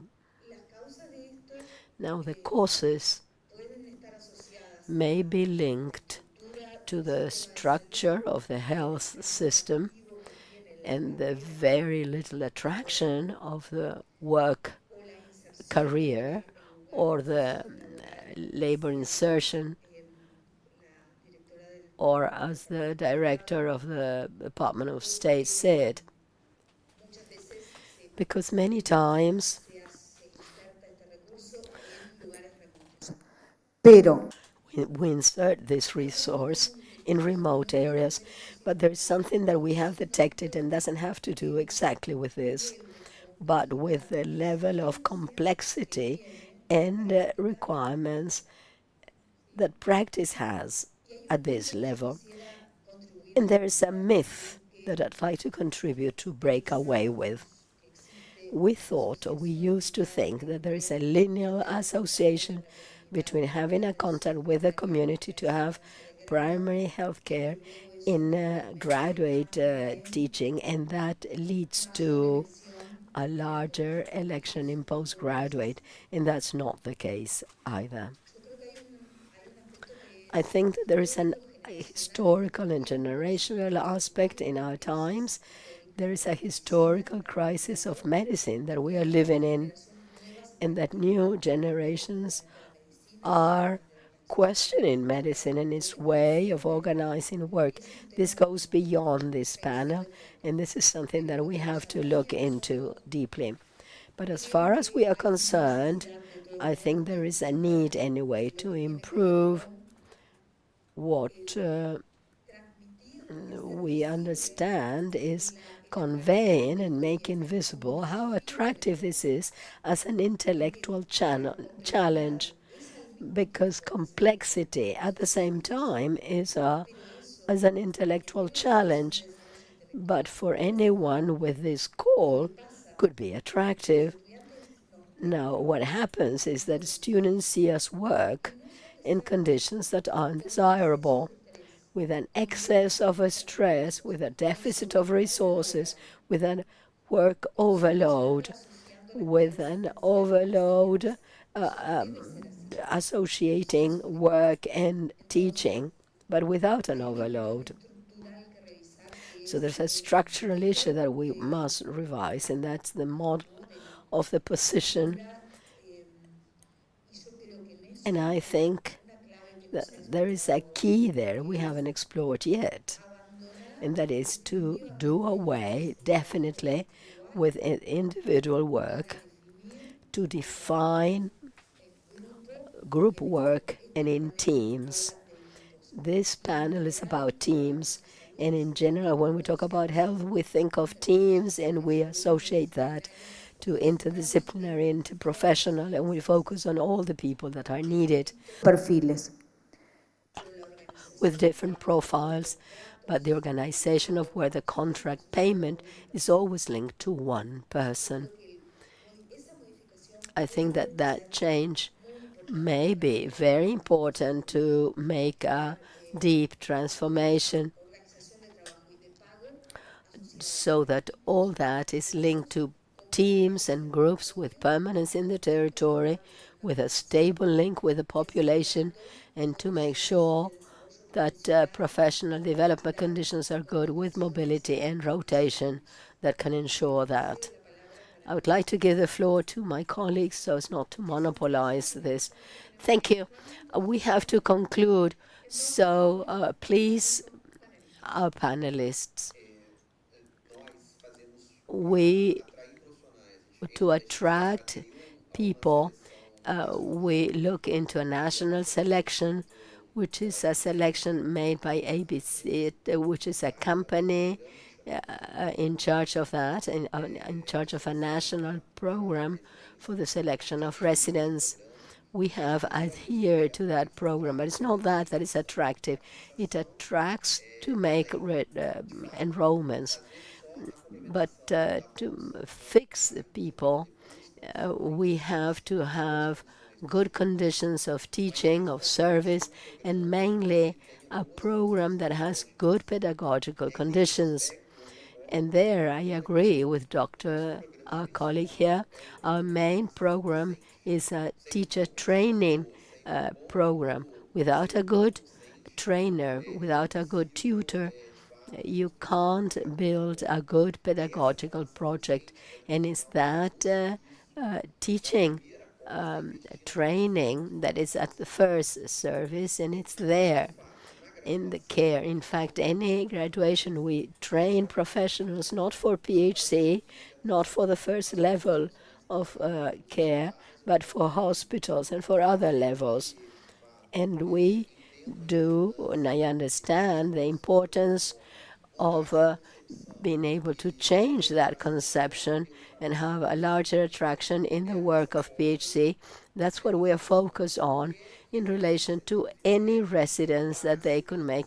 They must go through PhD so that it becomes more attractive, so that they know the work field, the place where they can work and offer training with a better quality, understanding that it could be attractive, but also the conditions of living, cultural conditions, so that if they have children, they can go to school in the place where they are living in.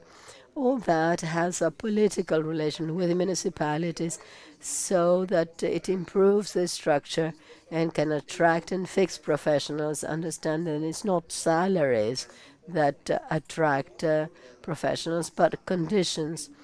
Our program tries to go beyond medicine as such. We have a larger training time in practice and in theory for doctors, so professionals can have some time only focus on training during a time in the week that is larger. In that way, they attract more professionals. They have a longer period of training, and not only for producing care, because it's the volcano of producing care and more care. There should be a time to stop and reflect about the professional practice, and that's attractive far more than salaries. I don't know if I mentioned everything, but what we find the most interesting is that just this concept of training, education, and continuous training, we have a policy of continuous permanent training, and this service is going to continue to focus on training and a relationship of training this program for this work, and this is the perspective that is transversal in all our projects, and we apply that everywhere. We apply permanent education and health. And then final word, and then we'll invite Dr. Bordas to finish our session. I will be sitting into the community. It's more than money. Our research shows that money does help to attract initially for the first couple years. Beyond that, there has to be more than that because it equalizes. Family needs, employment for a spouse, other interests outside medicine are far more important. So bringing the community to the recruitment effort and making sure there's a match that way. The second part I wanted to talk about is the recruitment, and I would just propose the notion of selecting people into educational programs rather than selecting grades. In North America, particularly in the United States and many parts of Canada, medical MD programs select and first look at grades, but not necessarily attributes of people that will actually return and practice in the communities that we wish to fill. So selecting people that are going to perform well, but not necessarily the highest GPA, and really doing that with intention. Our model uses, and I'd be happy to share that, our model uses a context score which evaluates, place of origin, commitment to community, other work in the past, and so on. And the final point that I was going to make is that primary care or family medicine has become more and more complex, and patient care needs are more complex. And I would argue that, at least in my area, patient expectations are higher. So having an interprofessional team that can help address that would actually solve some of the challenge around recruitment and actual interest in family medicine, which is also going way down in Canada. We see that. I was the head of our residency program prior to this position, and it's been a downhill in terms of interest in residency programs in family medicine. So bringing people into an environment where they're supported and have other healthcare professionals and a team that can help deliver the care, I think is what we need to further attract people back into family medicine. But until we fix the health systems issues, it'll be difficult to attract people when we bring them in to train in low-resourced or team environments that aren't fully functioning. So. Muchísimas gracias. Ahora le damos la palabra al doctor Puertas para que cierre nuestra sesión. Now we will offer the floor to Dr. Puertas, and we will continue to discuss this in the next few months, because we will continue to invite each other to continue to build in this process. Thank you, Dr. Cunha. Thank you to all the panelists. Very interesting issues that have been discussed. I think we've run out of time to continue to talk about this, but we will continue to do so this afternoon in the workshop. I'd like to thank all of you here in the public. It's been great to hear from you, and this is just beginning, and it will continue. And we hope that we will continue to build this workforce that healthcare needs. Thank you very much.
The people will be joining us as they come. I'm going to introduce myself, Marcelo Agostino, Head of Informatic Services and Digital Health of the PAHO and Intelligence for Action in Healthcare.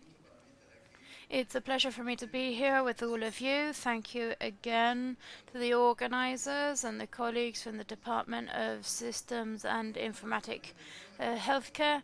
And we're going to have to try and stick to the time because the announcement I had from my colleagues is that those who are registered for the event in parallel at 12:30, which is the meeting on governance in economy and healthcare, which is in the Radisson, and it begins 12:30. So we've been told to strictly stick to a timetable and finish 12:15. The panel will, I'm going to invite them to come to the stage and join me here on the stage. Is joined by Soledad Martinez from the Ministry of and Government of Chile, expert in security, and a colleague Mario Cruz, who previously facilitated the team. Very welcome to you.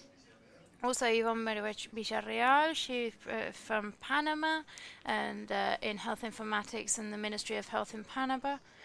And also, she's a consultant in informatics in healthcare. And Dr. Carlos Otero, and sorry, I missed the name of the third panelist. We are going to change the order so that everyone can be heard. So we'll hear the experiences from the countries. So to not go on, the first presentation is going to be by Soledad Martinez. She is, we want to recognize her team from Chile, their experience of teletriage. This has been very interesting that even Dr. Barbosa, in his visit to Chile, and Mario won't let me deny this, one of the first actions that he did when he returned from Chile, I think he was still, perhaps he was still even in Chile, he sent us an email to many of us saying that we need to understand Chile's teletriage program as an innovative element that can be offered as a public service, and they're interested for the PAHO to know this and hear the experience. So we're very interested in hearing about this and very pleased to have you here. Congratulations. Over to you with Chile, and then we'll continue with Panama. Thank you for the invitation, dear colleagues. I will share a little bit about the experience of teletriage, telehealth that we've had in Chile. I want to share very briefly. I don't want to speak for more than 20 minutes. Those are what I've been given. I would like to tell you that this began. This is one of the good things that the pandemic gave us. It was born through the pandemic when we were with social distancing and nearly by Zoom with Mario. And he supported us with another colleague, with Blanco Velasco, in working in this project, which is very interesting and is inspired by a teletriage or a health triage, which is done by the NHS in the UK. We only knew that system through Zoom, and we created a similar, which isn't perhaps very similar, but is based on it. So what is teletriage? This isn't an initiative of telehealth in the sense that is remote assistance or controlling test results. It's more a management strategy, and it's based technologically on a platform which is easily accessed and user-friendly. This innovation is basically organizational. It's not technological. This project was actually done by many people, and it was done by Dr. Berardo, and he was working in La Pintana municipality, and he did it with a Google Drive. This isn't something that needs a lot of technology, but it's more innovation in the processes. And what it wants is to bring the attention to the users and the demand in primary healthcare centres. So what are the aims of this teletriage? Some of them is one of them is to optimize the resources, and we will see how we manage to do that. Enable decision making, generating information and statistics and indicators. That is another issue which I will also show you, which is very interesting because it generates data.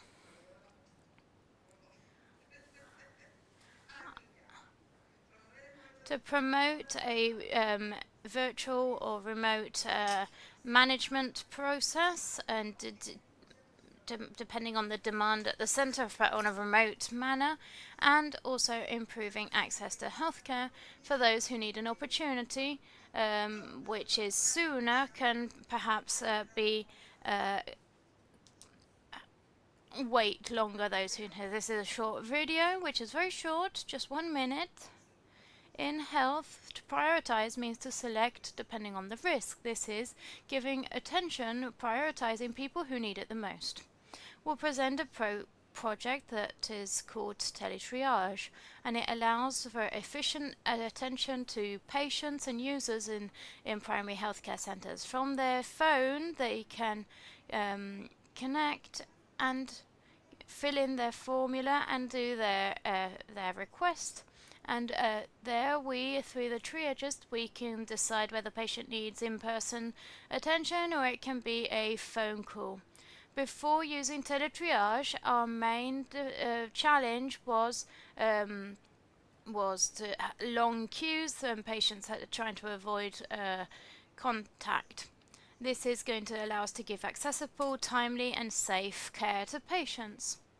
And it makes the system more efficient. You can request a medical attention at any times, and there is a response in less than 24 hours. It reduces the waste of time, and users can use technology to manage their care.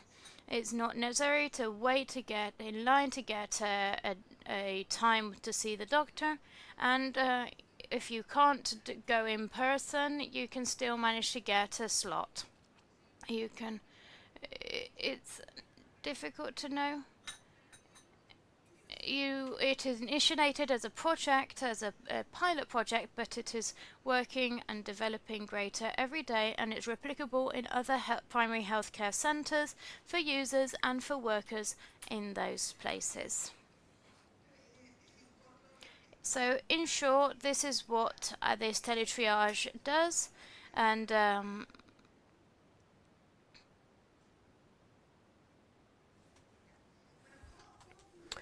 Very well. How does teletriage work? We call it telehealth in Chile because teletriage was difficult for people to understand what it meant. So you go into the link, you fill in a form, and that form is a request to a platform seen by a manager. That manager is ideally is a health professional. It could be a midwife or whatever. So that professional has two options. One is to call the user and say, what is it that we require?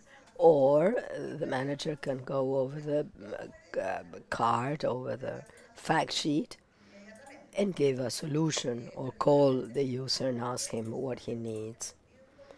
Suppose that the patient asks for a checkup of a healthy son. The manager would say, well, it's not yet the time. And then say, we're going to give you this checkup, but in 2 months' time, because that child doesn't need it now. So centers have defined themselves what's priority 1 or priority 2. Priority 1 must be cared in 2 days, and priority 2 in 2 weeks, and so on. What they do is they go up to someone from the administration who calls the user and gives them an appointment either remotely or in person. Now, the other interesting thing,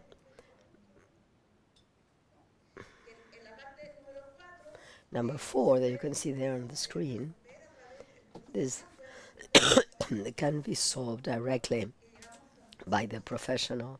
So we get up to 15% of phone resolutions. This means that the patient never had to attend in person. No time was wasted, and it was very convenient for everyone. This is the table that shows at national level, but every center has its own chart, which are in priority 1 or 2. How long has it taken? You can see which manager is more efficient, and you can certainly look at all the managers. This is called from teletriage to telehealth. As our colleague said, Mario was one of the promoters of this system. What we could see was that we could start working with 2 healthcare centers. We implemented them and co-construct them with them, and that was very good. It's not that we designed it and we said implement it. Well, now we were able to make changes before implementing it. I could share many anecdotes with you, because at a certain point in time, one of the projects almost fell off. One of the sentences said, if you come in here to impose things, we're not going to work with you. But we were able to reach an agreement.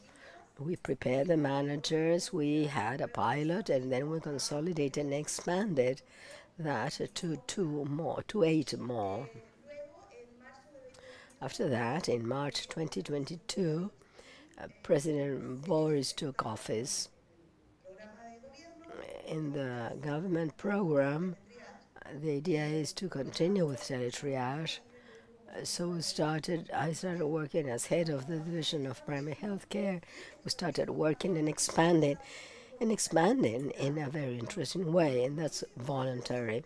What we haven't done is that from now onwards we're going to implement it here and there.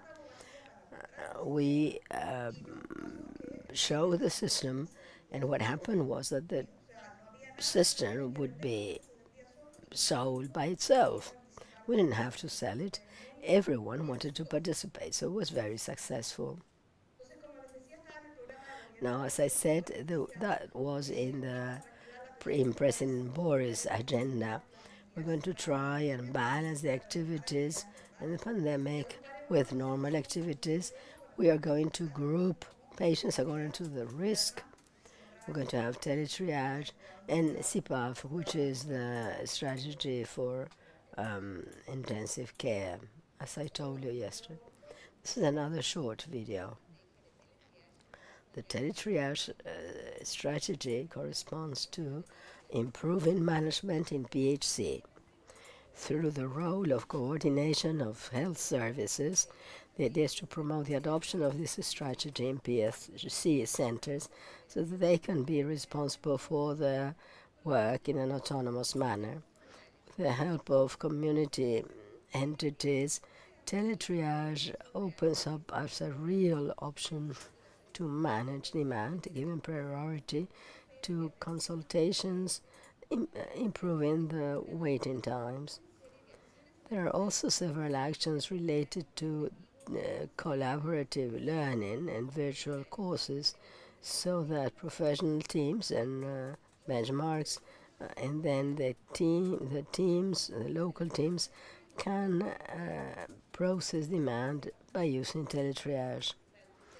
The idea is that the participants of this training course include skills such as being able to be in charge and practice of managing installation towards the operation of the strategy in an objective and articulated manner. The preparation stage for installation. The idea is to check that the health center has the necessary equipment for teletriage. It's clear that the teams doing teletriage think together about how the system can work. The idea is to give a priority to those who need it the most according to social and clinical complexity models. The corresponding health service will respond to this, considering that the end of this is the route or the conditions to install the strategy. Stage to install the strategy. There are two scenarios here, the organizational one and the technological one. The organizational one is to enable the conditions, team, and processes necessary to open the strategy to all the community, whereas the technological installation is to make working stations available with all the devices available. To close this, we close it with devices, and our idea is to accompany this PHC and open it to the users. It's fundamental to have dissemination material to deliver to organization and communal leaders. Apart from institutional networks, they will be very helpful to develop the process and explain to users this new system. The landmark that ends the end of the preparation is the checklist. Once these stages have been completed, the health service, in coordination with the Ministry of Health and municipal entities, will authorize and when it will open up and the date for opening to the community. Parte de una capacitación. As you can see, this is part of a training given to healthcare individuals and those who are going to be focusing on it so that they can work. One of the very important things is change management. They know how to be in charge. They know how we can make an organizational change, which isn't easy. It isn't easy because it's always worked in the same way. One of the things that has called my attention the most, as I said when we discussed this with Mario, is that it's not possible that people have to queue at 6 o'clock in the morning to ask for an appointment. And it's not possible for, there are 20 possibilities, and if you are number 21 or late or higher, you have to go back tomorrow.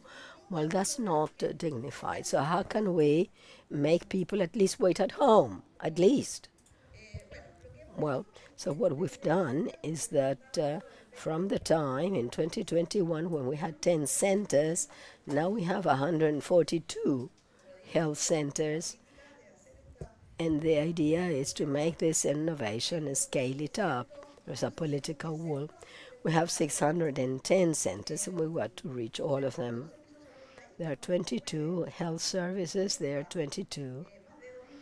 There are 2 million requests. 94% of the requests have been resolved.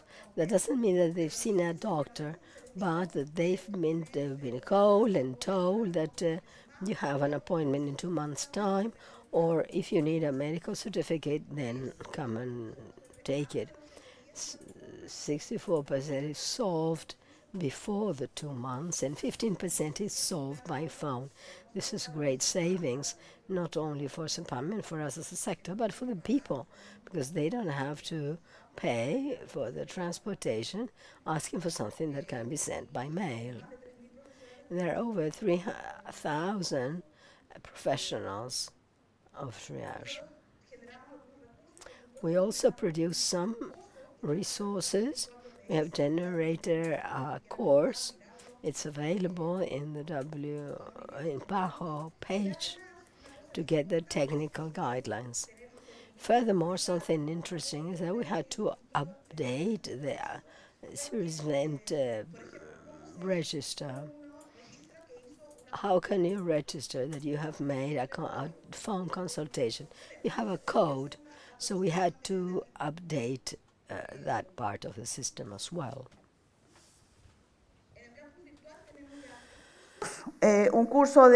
In our virtual field, we have 3 courses already. One using teletriage, The second course is for implementers of teletriage in two versions. The first one is for someone who will be doing triage and saying this patient must be in P1, or this patient, his problem has already been solved, so I'm going to close the case and so on. The other two are for people who are in the health areas or in health departments that are going to implement this. And in the municipalities, the health managers in the municipalities, that's the most administrative part of all. We have some development guidelines, for instance, introducing tests in the same teletriage form. There could be some screening, and this is practically ready. There is a patient portal where you get in and you can see on the website how many vaccines you have received, or whether you are on a waiting list for any procedure. And now you can see whether there is any appointment pending. We would like it to interact, so you don't have to enter the information twice.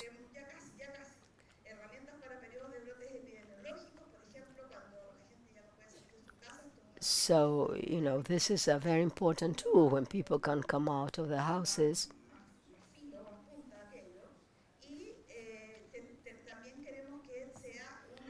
And we also want it to be an element to continue the healthcare from emergency.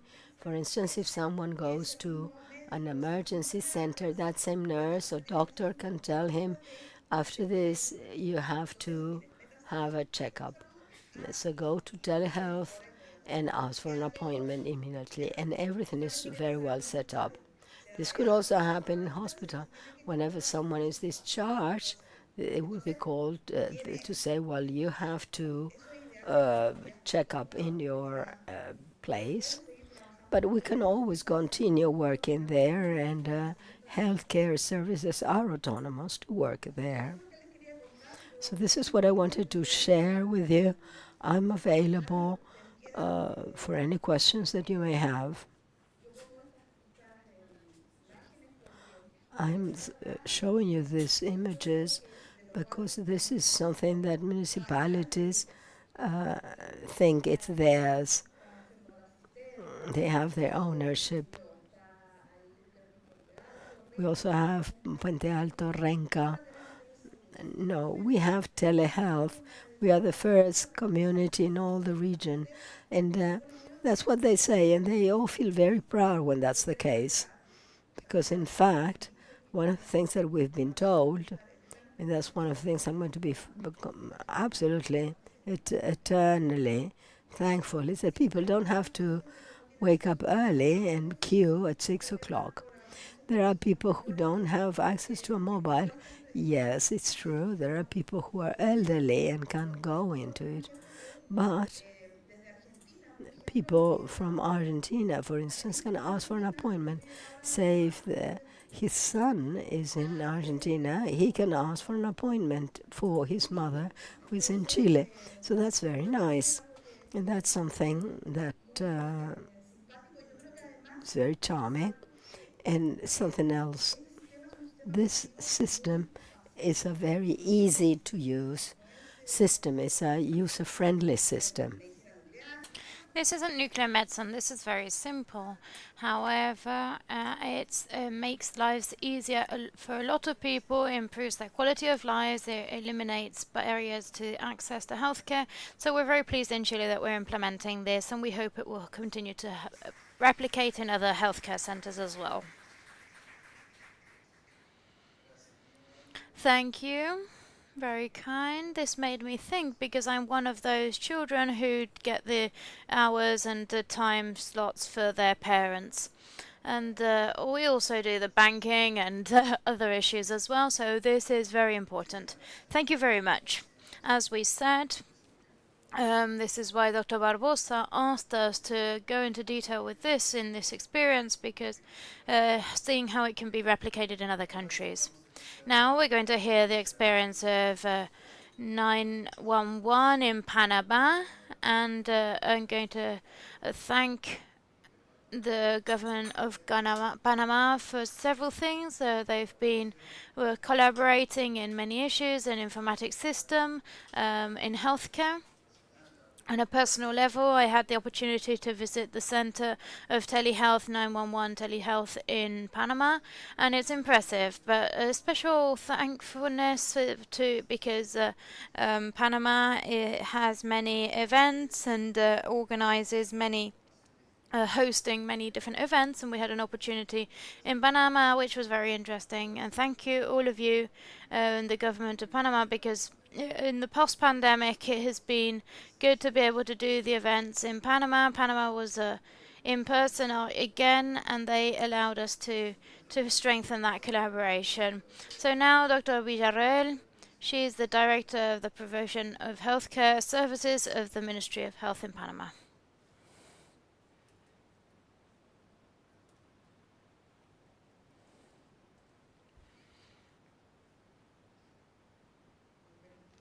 Good morning, everyone. All the colleagues who are here from Panama, a warm greeting from all the Ministry of Health and our Minister of Health, and thank God that we are all here, and I bless Uruguay. I thought that we were going to meet Suarez and Forlan, but we are here, and we are the ones who have the work to do in these days, which is very important for our region.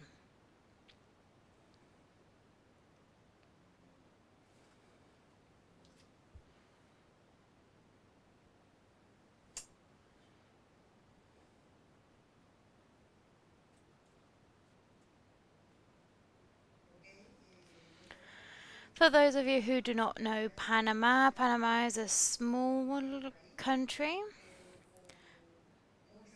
but it has a great heart. We have 10 provinces, 5 indigenous regions, 8 territory.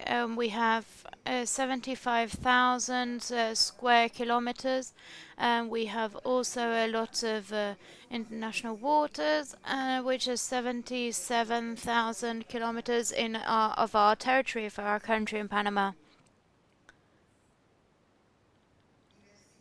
There is a great diversity. We have great diversity in our population. We are a land which is very diverse. We have developed greatly in the capital, but also in the provinces and the different regions. And we have a great diversity of ethnicities, so we are very diverse.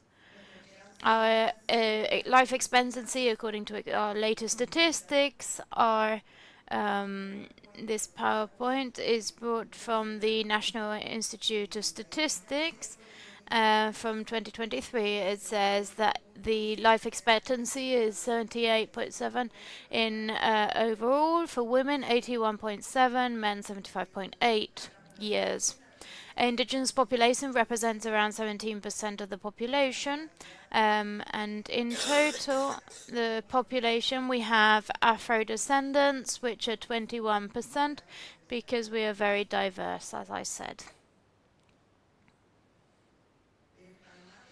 In Panama, as in many of these countries in Latin America, we also have an important developed area, which is the capital, but we have a lot of areas full of poverty in indigenous regions and rural areas. The government of Panama has a governance plan between 2019 and 2024, and they defined the main aims to guarantee universal access to healthcare, with an emphasis in vulnerable populations, including indigenous and rural non-indigenous people, and to improve the quality of healthcare by the strengthening and creation of new strategies in primary healthcare.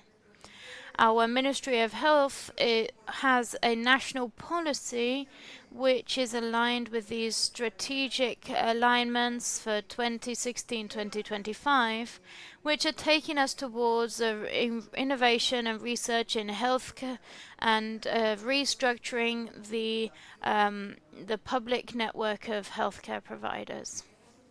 We have a legal framework which is quite robust in our country. In 2009, the creation of innovation for the government. This is a strength for us. I'll explain why. There is a executive decree and a law in 2008 that guides electronic signature. In 2016, we had a commission for e-health by a new resolution 697, and this guides the norms of use for electronic systems and health informatics. And then there's several other decrees regarding digital health. In 2020, we had the law for telehealth. And in 2021, the law 203 established the norms and guidance for telemedicine. And this year we've had a decree on for the National Commission of Digital Transformation in Health and an analysis which enabled this maturity and path for telehealth. Telehealth is the service which uses IT solutions to enable services and everything related can be more accessible to the users and for the providers in rural and remote areas.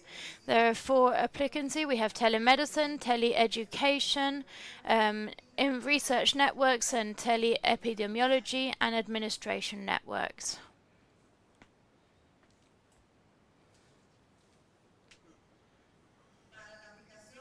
For application of telehealth, we have to comply with certain principles and objectives. The principles are efficiency, universality, solidarity, integral, unity and quality, but we have objectives and goals we need to we want to improve access, continuity and quality of clinical care.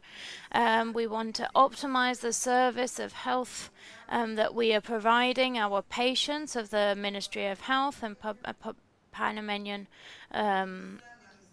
population. We want to speed up the administration of personnel and staff, unite the clinical record on an electronic health record. We want to integrate the systems of information with the Ministry of Health and to generate better catalogues as well. What are the advantages that we have with telehealth and our programs? We can have virtual medical consultations. As our colleague said, our patient can access services with less effort. They don't spend in transport fees. They don't have to transfer.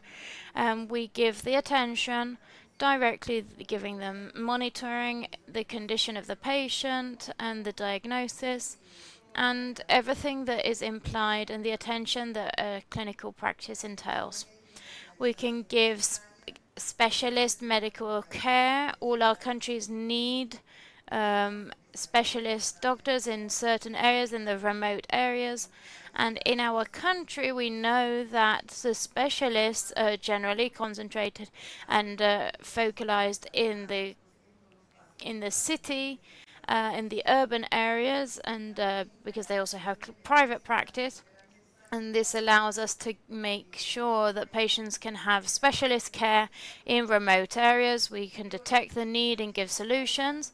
Having an electronic health record avoids paper and writing, clinical doctors' handwriting, which we can't understand, and that also we don't contaminate and pollute the environment. We can give information through this technology and we can manage appointments. And so patients have these tele-triage in Chile. Well, this is how we manage using our platforms. We do have certain requirements that need to be fulfilled. We need to have a TEED for telecommunications. There needs to be Teams and that are updated, and we need to have equipment which is also updated. There needs to be a system for registry and documentation to be able to register and document that in a timely manner in the patient's electronic health record and the contact that you've had. There needs to be a stable internet connection. If not, that won't be working correctly, and we would lose virtuality.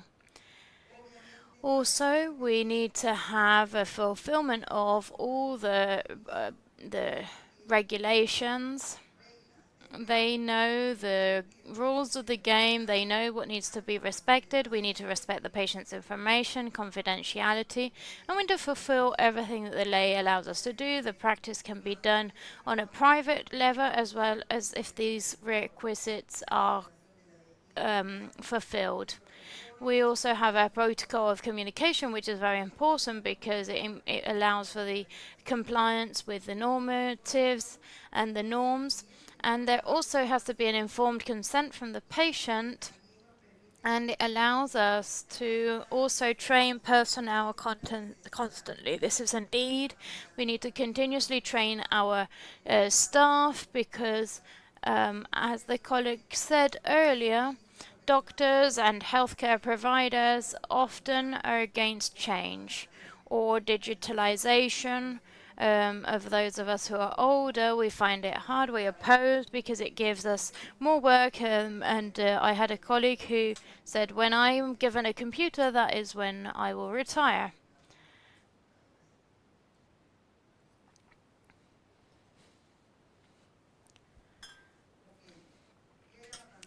What happened with the pandemic for all of us?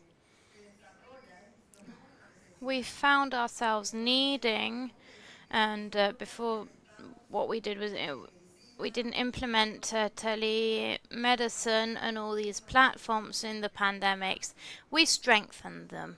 We have been doing this from 1998, implementing telemedicine in rural areas, including a pediatric hospital. The first few telemedicine consultations were done in a hospital in the US, where they had a type of telemedicine when we had complex patients. That way we would communicate, and that shortened distances and brought knowledge. So we have already had certain knowledge that was strengthened during the pandemic. Also, we have a virtual hospital which is developed before the pandemic, and I'll mention this, go into this a bit more later on. In the law 203 by 2021, it created the system for telehealth in Panama to try and avoid busy hospitals and trying to use this doctor-patient relationship and using IT technologies. And this is guided by the law in Panama, and it allowed us to develop this even more and improve the services that we were offering. And so we created Raisa. This is our platform. The tool that we are using for electronic system. We have all our patients' records, and we would be able to extract their data, and you could register in this program, which is a assisted registry of information in healthcare. And then we also had Pago, which is a updated protection of cases that were being observed, and surveillance. And then after that was guaranteed by the Ministry of Safety, but for patients who were going to be self-isolating, like we were saying. And this was a way of encouraging patients to follow this normative. This way we were able to manage managing this disease. The 9/11 is also for pre-hospitalization. As I said at the beginning, we didn't learn here, we put it into practice. So we use this tool to coordinate transfers necessary at that time. There were so many in all countries. In 2020, we had 4.7 million effective calls. Now, we also had some fake calls. I don't know if that happened in your country as well. And many times we wasted lots of resources, but effective calls were over 4.7, and we were able to save 99,000 lives.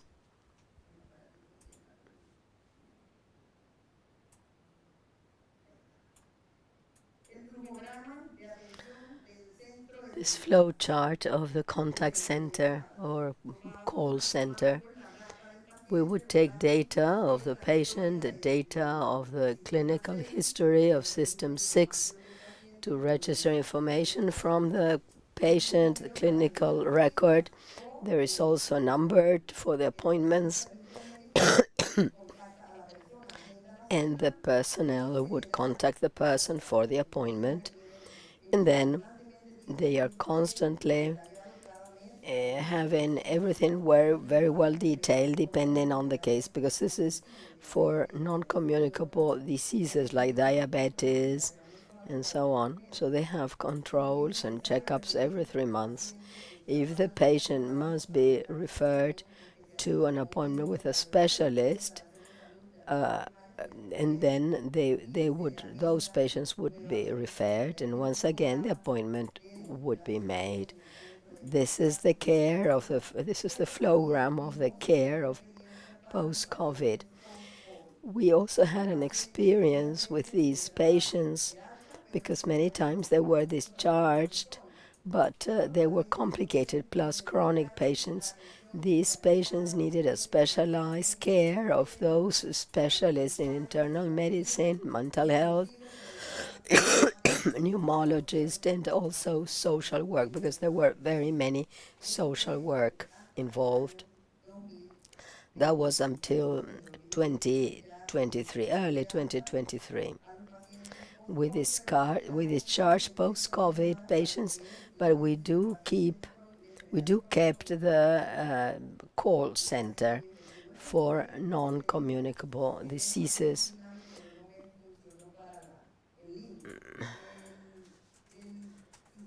This information system number 6, which is in the electronic file, we can get the information and put it in a dashboard. Any information that we may need for analysis, we can have it in real time to make a decision. This is an example.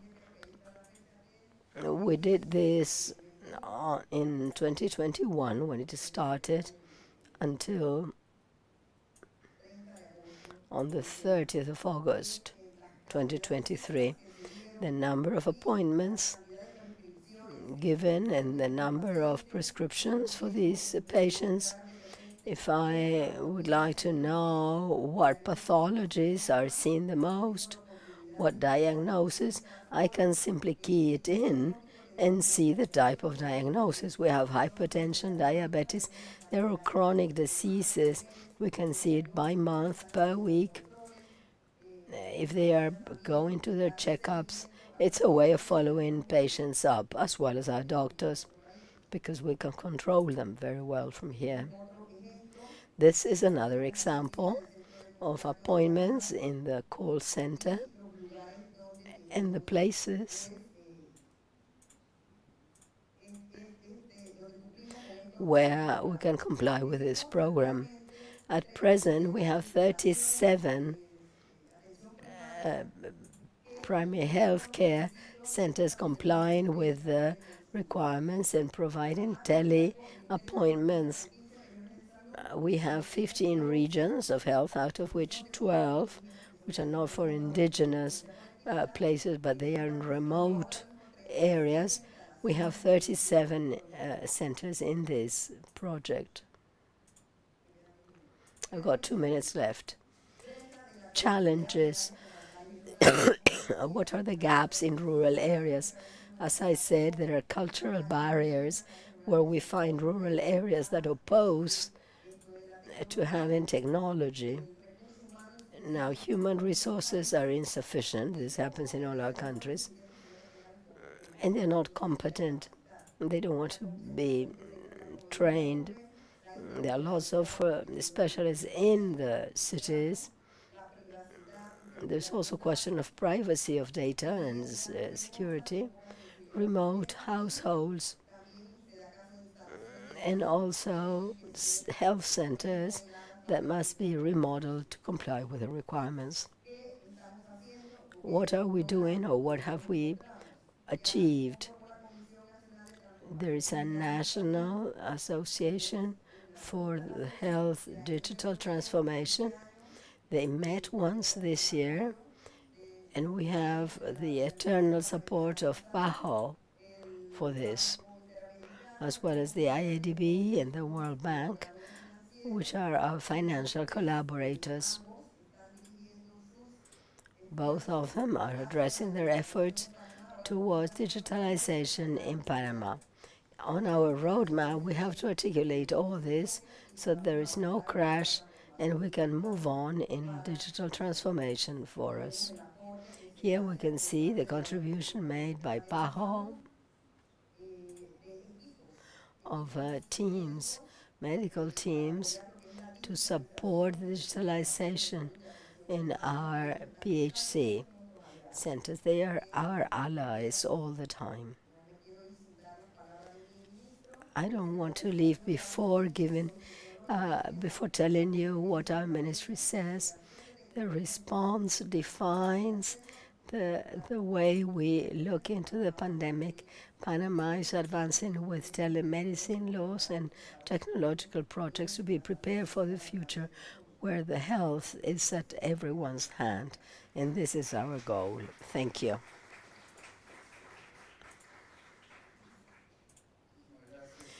Thank you. Excellent presentation. I would like to mention something. When we mentioned the digital transformation event of Panama, we had held another event thanks to the government of Chile, where we held a very important event together with Luis. It was the first Connectatron digitally done. It was the first one post-pandemic.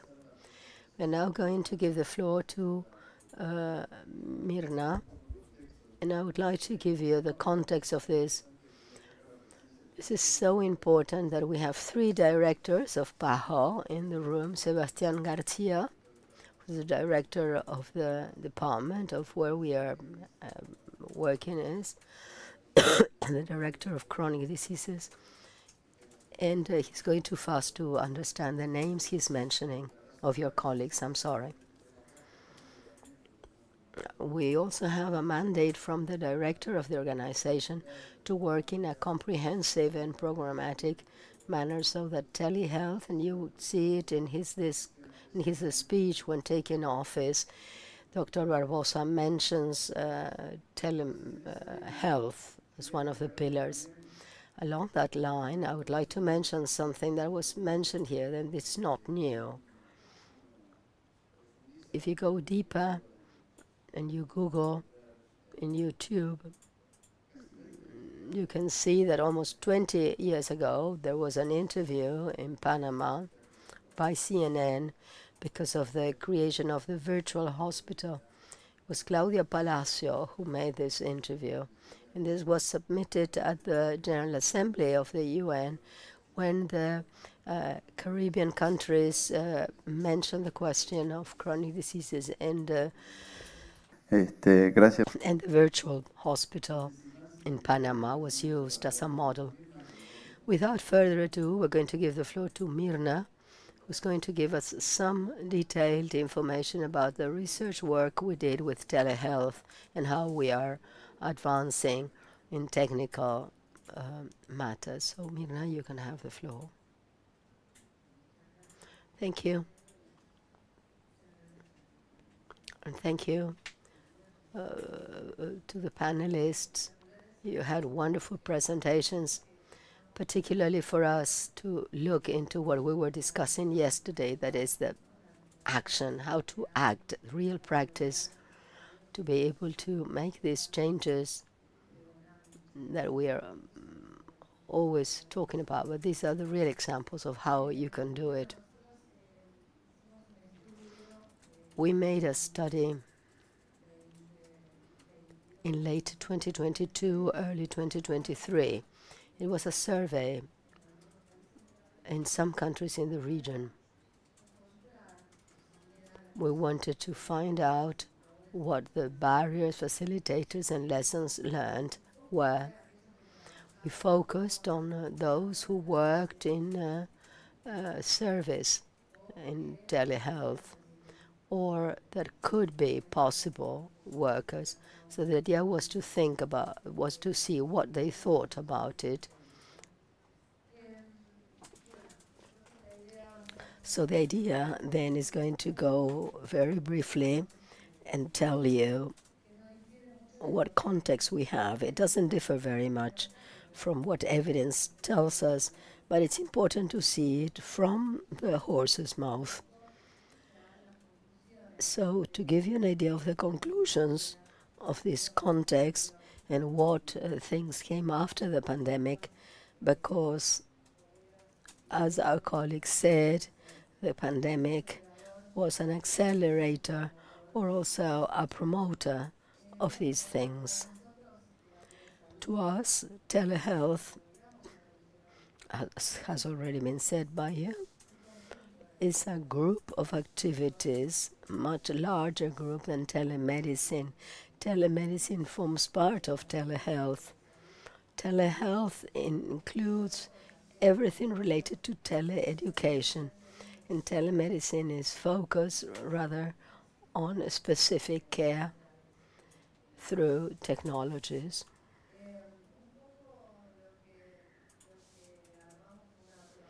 What we set up here is the chronology of the progress of telehealth and the most important events.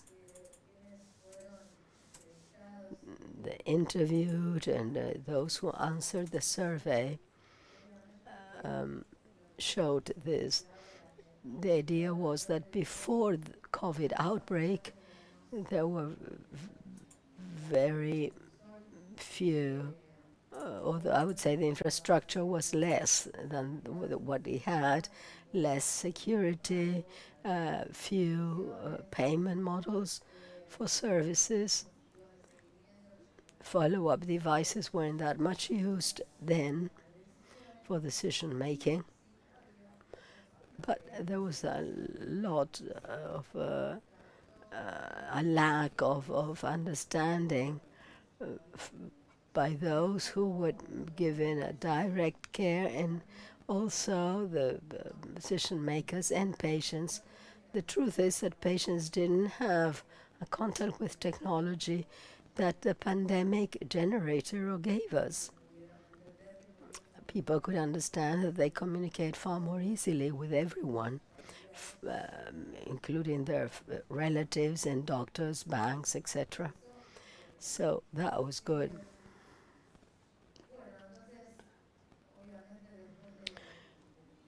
Now, after a dramatic 2020, we had to deal with new frameworks. We had to advertise certain apps.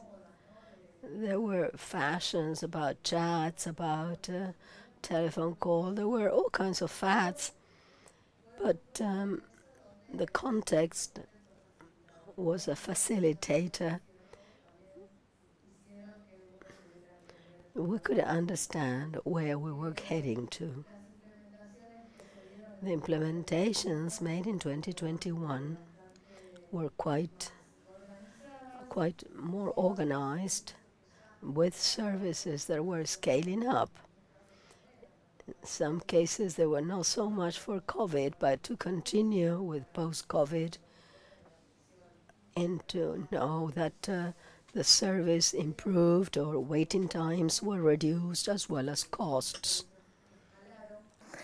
Services were scaled up, and we generated the new normal came about. And as we said yesterday, we cannot let that digital health or digital transformation set back because of other problems, but it should still have the relationship with healthcare and improving services, improving access, reducing costs, and helping that people feel better, as our colleague from Chile said earlier.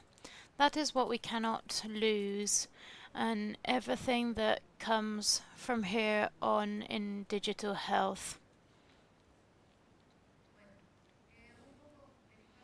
So the impact we saw, there are new standards in a world post-COVID because the courses Gabriel Listowski is someone who coordinates our virtual education of PAHO, and the growth during the pandemic and post-pandemic for access online to virtual courses and training courses has been exponential. Today we all prefer access courses online and not having to go to a certain institution, and some institutions have been able to go to the whole world with their training programs, and that was before it was something that was only done in person. So the access to knowledge in healthcare is incredible, and it's available, and PAHO continues to create content which is accessible to everyone. And these are new standards, the laws and the different legal frameworks that we have mentioned, these examples of our colleagues. They've arrived and they will stay. We're going to have to continue to develop them, but they're here to stay. And then healthcare focused and centered in the patient, patient-centered care. It's something that we've been talking about for quite some time, but we need to show that in primary healthcare. Those who are in charge of the patients, in a sense, because it's very clear in Chile. The patient is the one who is deciding that they want to stay and keep using that modality. So we need to progress so that the patient is still satisfied, so the patient can improve their quality of life and like what we're doing, so that they can make it their own. And I think that is a result which is essential. It's a change in the concept of who's in charge and who says what needs to be done in health, and digital health especially. That making it your own is important. This doesn't stop growing. Digitalization is continuously growing, and today there are many offers of probabilities, of solutions, and this also can generate certain gaps. And so oftentimes something as simple as a Google Drive can also bring a solution, so we didn't really need a very complex solution. But we need to understand what technology is trying to bring and trying to help us simplify things. We need to think how do we move on from this story that COVID brought to different stages that will be related to regulation, implementation, technological progress and growth. These changes in priorities on a government level. Today there are two clear examples. Both of the ministers of health speak of technology. And we all know that before that wasn't happening. So there has been a change in priorities, which is real, and it is written down, and their we want to try and make sure that this doesn't become great strategies, but we need to bring it down to earth to our actions, and also consider these regulations and the orders that we've received from the government. There's a great increase in companies for digital health and digital solutions, and this is a critical point for the states and the governments as PAHO to accompany as well, because the decision is on what technologies are going to be implemented, and be focused on what the patient needs. If there is actually bringing a solution to their problem, this is a project that we continuously need to be working and learning. The technologies that are available are fantastic, and sometimes our strategy and marketing strategies are lagging behind, so they're not critical, and they're slightly weaker, but we need to study behaviors as well. That is a job that we need to do together in all the countries and in PAHO, and our partners, because there is a great need to define these things. And then also the project, what has been discussed, those who were interviewed. Sometimes it's very disheartening and demoralizing when the system or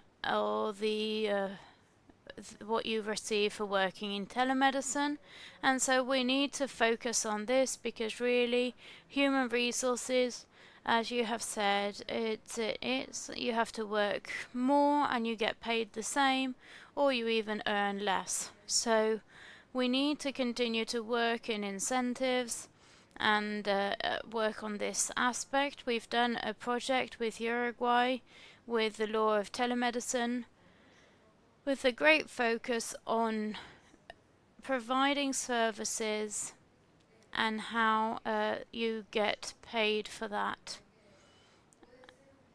And this is also something that may you don't want to lose the speed from this.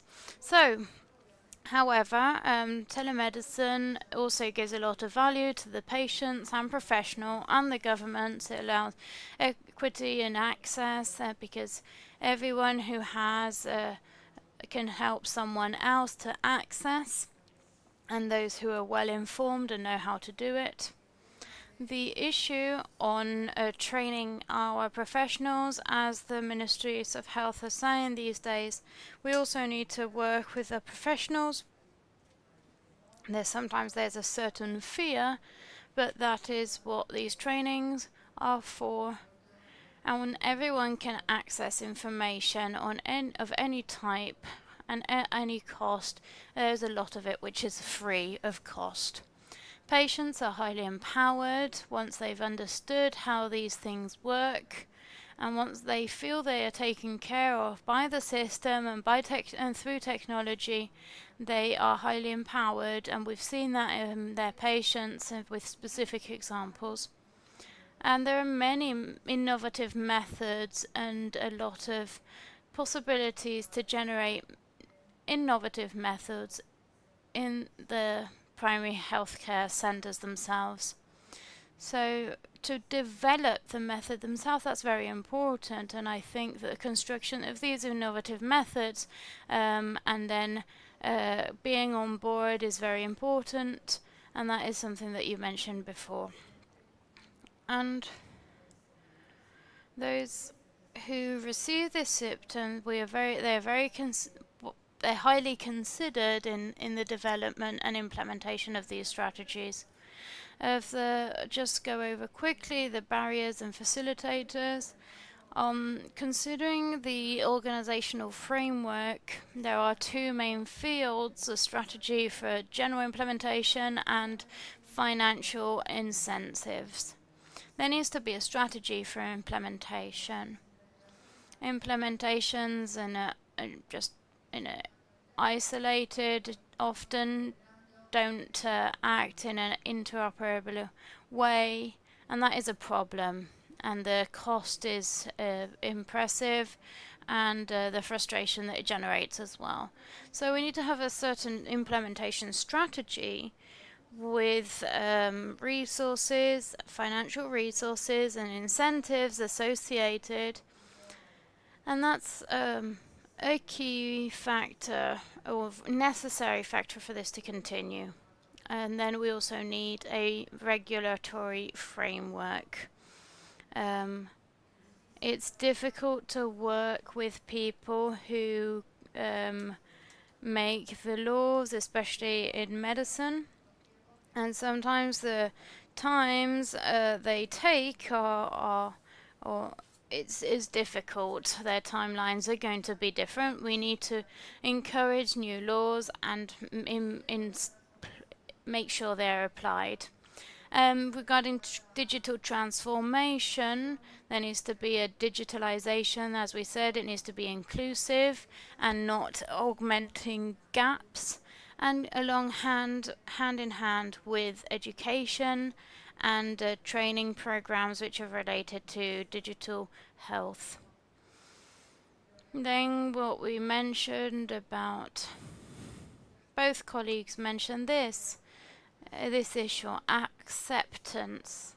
This depends on everyone. Everyone's should be involved. Personnel in primary healthcare level, they accept it when they see the benefits that it gives the patients, the benefits in the reduction of waiting times, in costs, and also the satisfaction they offer, the incentives and fulfilling their duties, and that they earn what they should earn for providing their services and being recognized for what they do. And patients also, they can access, and that is very important. That's what generates acceptance. And that is also what allows it to continue to grow. I think that is a general point, and I think this is the most important that we're saying. Understanding that we need an acceptance, and where that comes from, it needs to be internalized and made appropriated, made it your own to try and accept it, and so there needs to be an appropriation, and I think that is how the plans and policies and implementations should go, so that we can continue to do this and that the ecosystem of primary healthcare will benefit from digital health, and people, of course, they are the main objective. Thank you. Thank you very much. Muchas gracias. Thank you, Mirna. What we want to do now, and as I mentioned at the beginning, I remind you all, we have to finish at 12:30. There's the event of economy and health in the Hotel Radisson, and so we have 15 minutes. If any of the panelists would like to make any comments, and due to time constrictions, we will have the presentation by Dr. Odero on the platform of telehealth that we developed as a public good. We'll present it this afternoon in the workshop alongside our colleagues from the department, Dr. Hennis, and we will do our presentation of the platform there in this same room. At 2 p.m. we will see this. I think there are 2 microphones.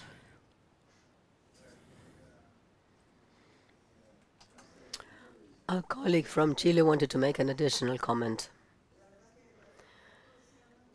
I haven't mentioned a couple of things which supplement very well what our colleague said. The first one refers to the fact that this teletriage system is a VPS system. It was donated to Chile, and we changed the name to telehealth. We made some changes and we included it into a platform called Digital Hospital. It's centralized and it's offered to the various centers and municipalities who can use it voluntarily. But now the idea is that they can go and be present in all the Americas. If any of you would like to know about this initiative more, I can tell you that this is free of charge for countries. It was very important for us because we have some experience with private suppliers or providers that are very complicated. Whenever you want to make changes, it's costly. They charge money to each one of the municipalities.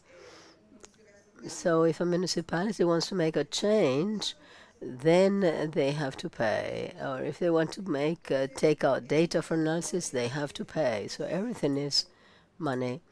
This isn't the case here. It's a public good, and that's important to say it. I would also like to say something regarding the efficiency of this system. One of the things I like the most is, apart from not having to queue up at 6 in the morning, is the efficiency in the use of human resources, hours. Those who aren't working because a patient hasn't arrived or because something happened, and that person will be doing triage. And the truth is that that's a change, a paradigmatic change in the way we are working in the healthcare centers. That is to be working all the time, producing all the time, given a priority. If someone can't get to the healthcare center because of floods, for instance, well, they can work from home as well, doing triage. So I think that's also something that is quite interesting to highlight here, because it allows us to train human resources better. So that's available in the courses of the virtual courses. They can be modified if you want to make them more pertinent to other countries. Let's hope that you can use it. I think it's a very good occasion for countries to use it. Thank you. Thank you. I would like to correct a piece of information. There's been a change of the agenda. The workshop 3 is going to be in the main room, auditorium A. Any question?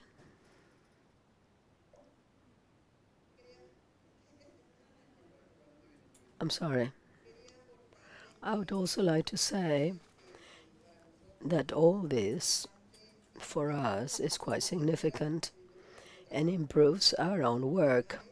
So we professionals have to be trained, and sometimes an economic incentive isn't that necessary, because this is already incentivating us because it's doing our job easier.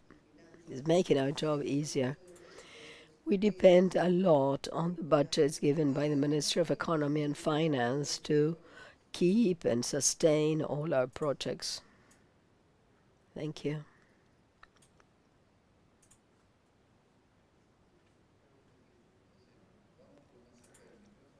Let's give the floor to those who are closer to the mic. Good morning. Excellent presentation. My name is Dr. Instaura Filippini. I come from Uruguay. I form part of an organization that forms part of the Federation of doctors from upcountry, grouping 280,000 patients. I work with a private health provider in the province of Durazno, which is in the center of Uruguay. We have something like 70,000 people, and our provider has 33,000. De dificultades que presentamos.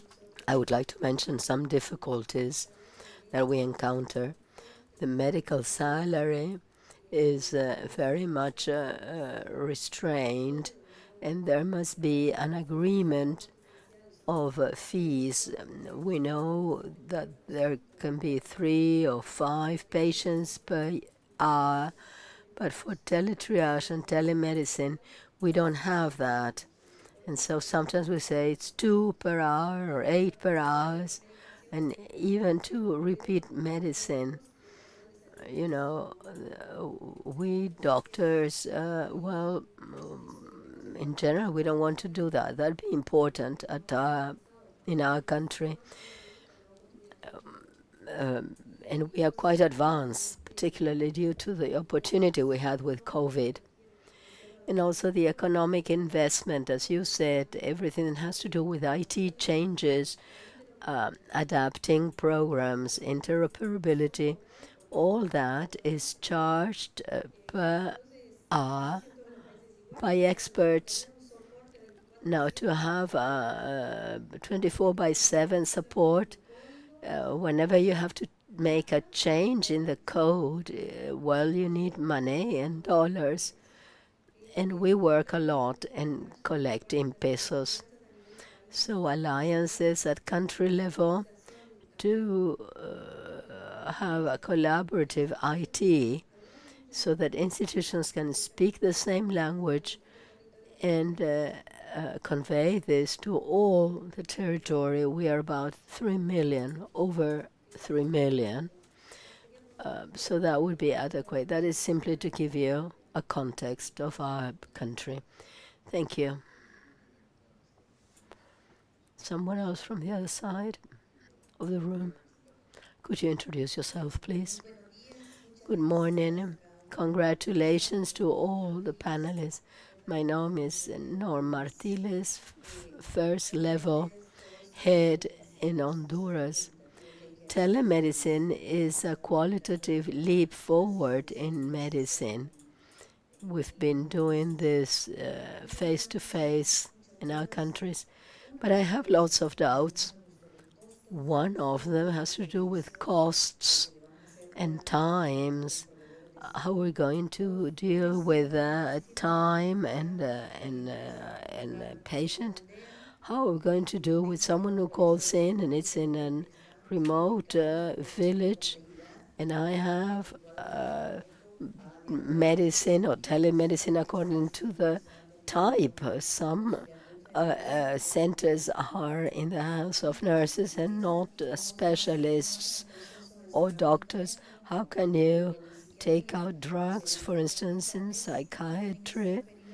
They are only in hospitals, and they have to be sent to a village. It's not only a question of listening to patients and make an auditive amnesis, but also say this is what he's been prescribed, but to get the service to the person and make it effective. Thank you. We're going to let's take the maximum number of questions, and then we're going to give you the possibility of answering. Good morning. I'm Pablo Acosta, doctor from Uruguay, from the Ministry of Public Health. My question is to the representative of Chile. I'm interested in teletriage, and I would like to talk to you privately about it. I've got some questions. I'm not an economist, but I have this old concept of supply and demand. And I would like to know that although we can improve demand, in my opinion, demand could increase because, you know, what you said, for instance, the son would make the appointment on behalf of his father. But if we put in the time variable, you probably have some evidence that you have improved the average or medium consultation time. Because if we have the same limitations, because it's true, sometimes it's criminal the time patients have to wait for an appointment. But perhaps it's my fault. I don't see how in real terms, you have improved that supply and demand relation. I would like to ask our colleague of Chile if she could answer in 2 minutes. Yes, whenever we told people about this system, they would say, is that we're going to have a full wave of all this. Well, when you were distributed only 20 appointments, that was 20 appointments. But now you can tell them, you can ask for whatever you want. Well, the truth is that it does increase, demand increases, but it's not only that, it's that that demand exists. You don't know it. You didn't know where it was. You didn't know anything, but that demand is there. Now, the trouble is that you are recording it right now. That's one thing. Demand increases. Well, it doesn't. The express demand increases, not the existing demand. As regards supply, you're absolutely right. And that's why I highlighted the question of 15% of solving things by phone. That has improved a lot. It's not only the phone, but let me give you an example. A patient needs an appointment to make a checkup because he hasn't gone through any tension checkup for 2 years. Now, he would be given an appointment in the old system where he would be told that he requires certain tests. Now, what happens is that you go over the fact sheet and says, yes, you have to see the doctor, but you have to have all these tests ready. Come here, fetch the request, and make the tests. So there we are saving an appointment. Although in fact it doesn't increase the number of hours, the hours we've got are being used in a much better way. We can make comprehensive checkups of 1 hour sometimes for patients who are multimorbid and that require 1 hour of service. So the quality of the use of the hour of that doctor has increased because now we don't get patients asking for a medical certificate or a prescription. That's solved much earlier. Well, thank you very much. I think that Soledad, Ivan, Mirna have given us a large quota of reality, even for Charlie, who will take the floor this afternoon. We are closing then. I would like to thank the interpreters because I would like to see how they translate al tiro and Chilean expressions. Thank you for adapting to the speeds and the different ways of speaking in Spanish. We're closing down here, and you are all invited to workshop number 3 in room A. Thank you. Muchas gracias.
del Banco Interamericano. Estoy basado actualmente en El Salvador. Soy médico cirujano, tengo un MBA y he trabajado mi vida principalmente en temas de planificación, redes, inversiones, concesiones, ¿ya? Y últimamente en cambio climático también. Y me pidieron poder organizar este foro, en lo cual lo que queremos compartir con ustedes son distintas experiencias en materia de redes asistenciales, ¿ya? Y su vinculación con la atención primaria. Así que yo les voy presentando, aquí, en este sentido, de izquierda a derecha. Está conmigo Sergio Minué, él es especialista en medicina familiar y comunitaria, doctor en economía y consultor internacional de OPS. Es ex profesor de la Escuela Andaluza de Salud Pública, donde dirigió el Centro Colaborador de OMS sobre APS. Está el doctor Marvel Magaña. Él es doctor en medicina de la Universidad Nacional de El Salvador y graduado como maestro en salud pública de la misma universidad, así como una maestría en epidemiología. Fungió como coordinador en ONGs y hace 14 años está en el Ministerio de Salud, donde se desempeñó primero como epidemiólogo, después jefe de la unidad de epidemiología de la área metropolitana y actualmente hace un par de años jefe de la Dirección Nacional de Primer Nivel de Atención. Nos acompaña también el doctor Hugo Godoy, él es doctor en medicina y cuenta con maestría en gerencia de servicios en salud de la Universidad de Tulane, en economía de la Universidad Católica de Honduras y un MBA de la INTAE de Costa Rica. Harto magíster. Cuenta con amplia experiencia en procesos de reforma y gestión de servicios y se desempeña actualmente como especialista líder del Banco Interamericano de Desarrollo en Honduras. Está el doctor Juan Guerrero Espinel, es magíster en salud pública, es presidente de la Asociación Colombiana de Salud Pública, coordinador de la Alianza Académica Presente y Futura de la Salud Pública en Colombia, es docente de la Facultad Nacional de Salud Pública de la Universidad de Antioquia en Colombia, miembro de la Mesa de Antioquia por la Transformación del Sector de Salud y también miembro de la Junta Directiva de la Asociación de Pensionados de OPS-OMS en Colombia. Y finalmente está Mario Sánchez, es especialista principal de la División de Salud y Protección Social del Banco, basado en Argentina. Ha colaborado con más de 11 gobiernos de la región en áreas de educación, mercados laborales, protección social, primera infancia y salud. Previo a su trabajo en el banco, era investigador asistente en el Centro de Economía Poblacional de la Universidad de Chicago, posee una licenciatura en Economía del Instituto Tecnológico Autónomo de México y grado de maestro y doctor en Economía por la Universidad de Chicago. Bueno, con nuestros colegas, digamos que los invitamos a poder compartir su experiencia. Vamos a comenzar con una presentación de mi parte para introducir el tema. El tema de las redes. ¿Para dónde tengo que marcar? Para allá. Ahí. Acá. Ahí está. Y la pregunta es provocadora. Hablamos mucho de redes, pero siempre que me preguntan a mí qué red funciona, cuesta pensar, digamos, uno que realmente funciona. Y esta es una reflexión, digamos, cuáles son los desafíos y oportunidades. Bueno, todos conocen la definición de OPS que a mi gusto, digamos, tiene la bondad de ser muy amplia. Es muy amplia, abarcativa, efectivamente toca todas las dimensiones. Sin embargo, tiene la dificultad de cómo se operacionaliza. ¿Ya? Es como la típica discusión que hemos estado teniendo en la atención primaria. Es primer nivel, es atención primaria, es estrategias de salud pública. Este tipo de definiciones amplias tiene ese gran desafío de cómo se aterriza, ¿ya? Y para todos los que trabajamos en salud pública también yo creo que de los desafíos que tenemos los diversos temas. Ya nos hemos encontrado en el foro con análisis y reflexiones respecto a, ok, que nos dicen, muy lindo lo que están presentando, pero ¿cómo hago yo en mi país con mi realidad concreta? Yo creo que hay que ver cómo cerramos esa brecha. Bueno, esta es una security, not through the private sector. There are other areas in the bank. And that's most important because this limits our field of action. We can establish the minimum conditions or the support that we have to provide to public health that are concerned with the poor and vulnerable and marginalized sectors, because for the rest we have the social security or the private sector. And this is a thought. Let's think outside the box. Why is it that networks don't work? Well, because there are no network sectors in practice. There are no managers. There are countries such as Chile where the director of services manage the networks, but there are very few really working as a network. So we're going to see the various elements. This is the approach we have. Again, since we are a bank and we make projects that must have an impact and results and products, we must set up our investment or work proposals following a stratified logic of operation. This is the scheme we use to face what we have. First, we have a diagnosis. We have called them master plans. We have causes of demand, service provision, and resources. And this is very important because we have to know where we are going to give the priorities to. ¿Cómo está la oferta y la demanda de servicios? We want to understand what the service is like, what the resources are, and the management is. We shouldn't mix all these elements. But what is it that we fund? We fund infrastructure, equipment, staff, and inputs. That's direct. Indirectly, we may manage management. So when you start landing the fields of action, you restrain what you can do. And then the proposal, we have a proposal for investment, for the development of human rights, proposal to develop the network. All these are examples to regionalize blood banks, to develop logistic plans, thinking about them overall, and also the digital issue because it has an enormous impact. I'm going to show you that. But it's the thought about channeling offer and demand, population demand, and that is cross-cutting with the epidemiological issues because there is a service that is in deficit, is not going to have problem. But I can go back to epidemiology and understand what the problems are and the ones that aren't covered and that I must give a priority to. This is a simplification of the fields of intervention in the network, and they are thought as pillars, as macro processes. It's difficult to find a term to explain them. The network has the goal of providing services. The idea is to think about centers when you were thinking about maps and little dots where the health centers were.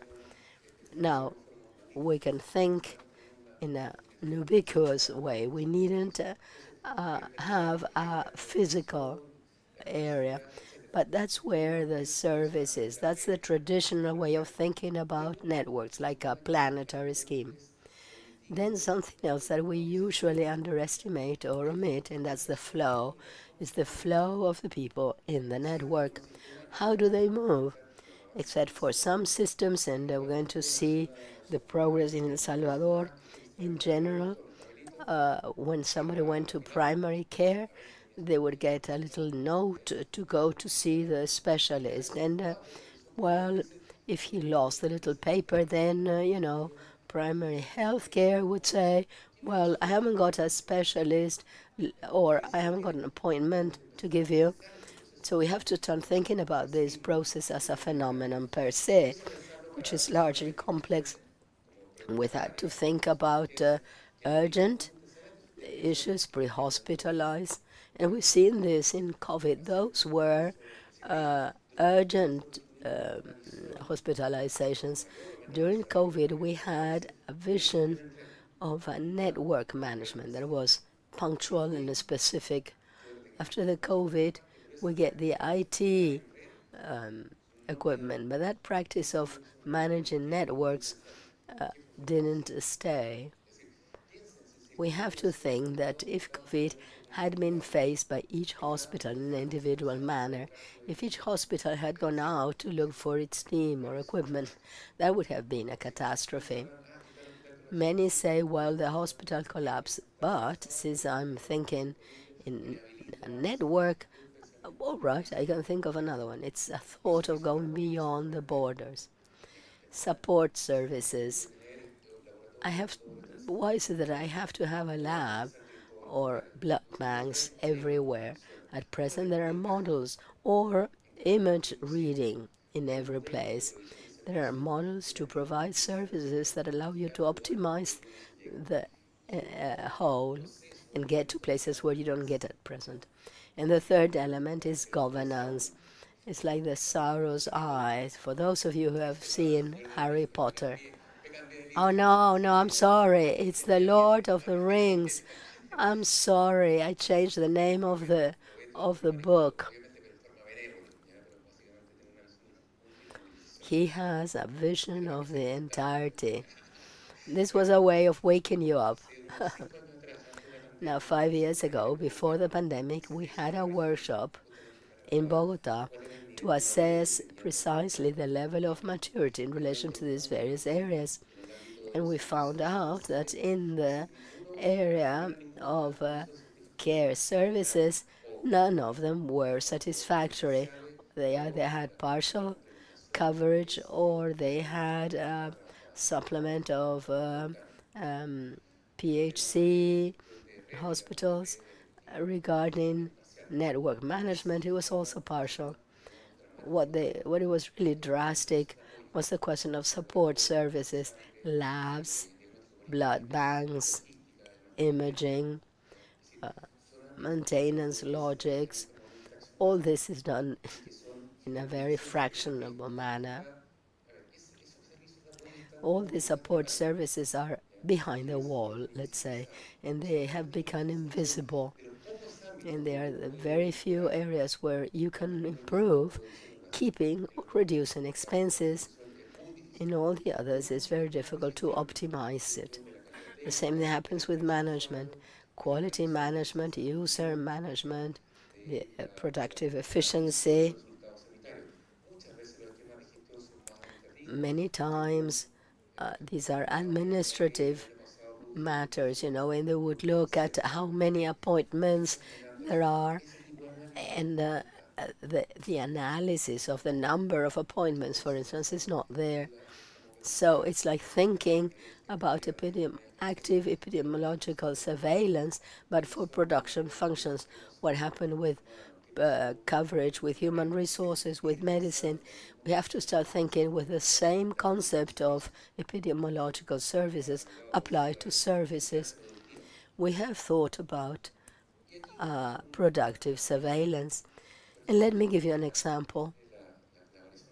This is the variation of population of Lima Callao from 2006 to 2014.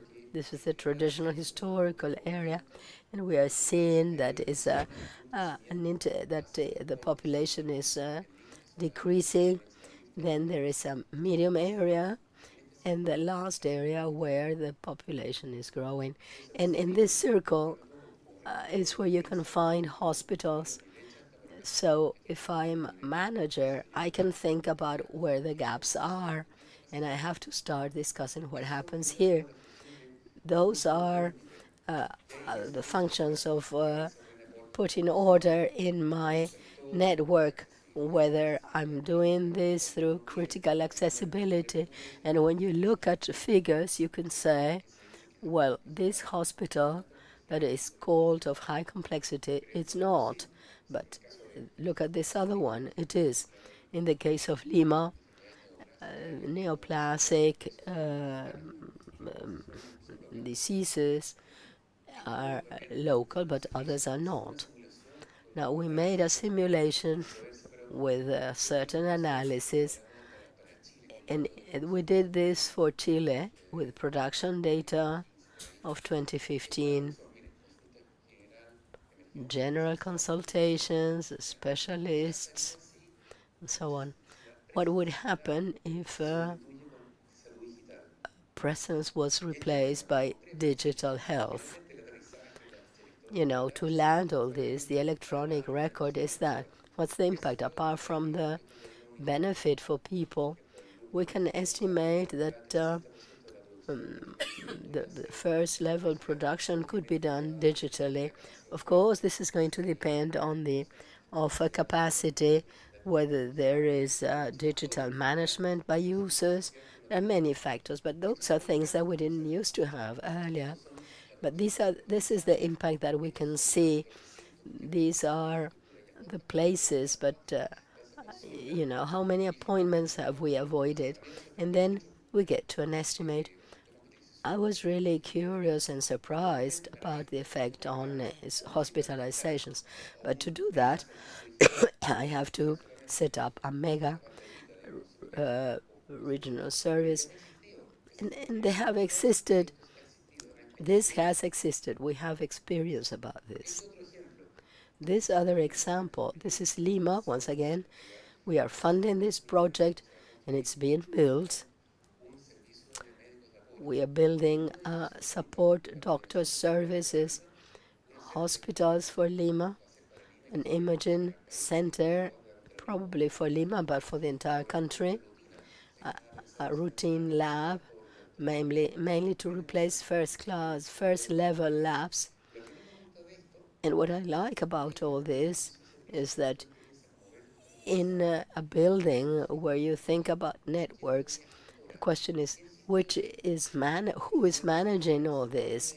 We thought there were going to be 4 management units.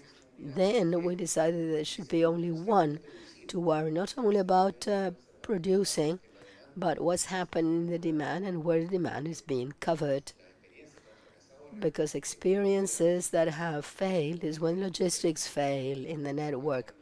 When we worked in blood banks, if I have a problem with blood, what happens? Who's going to save this? Now, how or where do we manage this network? Who is responsible for its functioning? And these are things that we have to take into account. Is it a new organization? In the case of Guatemala, with a change in regulation, and so is the Ministry for Primary Health Care. And then how is that integrated with the hospital? Because patients flow, or is it with the ministry? We have to think of an entity. It could also be stratified. There may not be one single answer analyzing the power and optimizing the whole. And then the conclusion is this means changing where or from where you look at things. Thank you.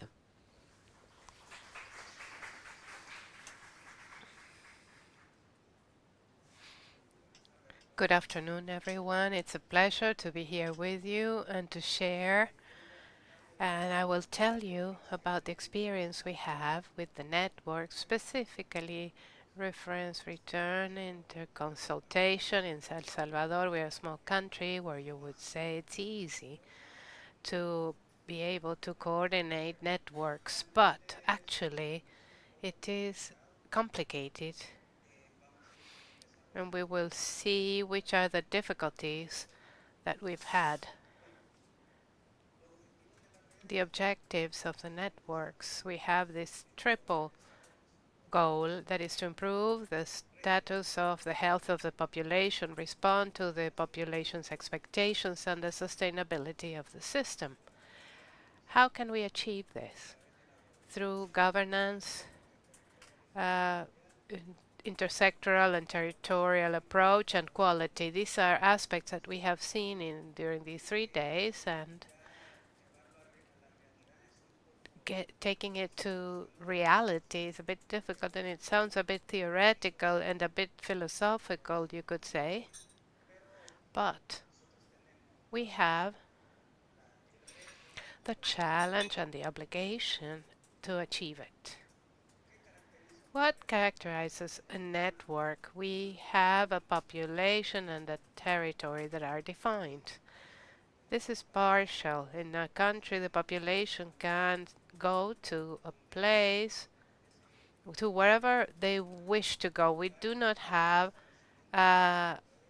this established facility. They can move around the country and have a consultation anywhere, and this is more complicated in urban areas, because in rural areas there is a control of population which is done through public health.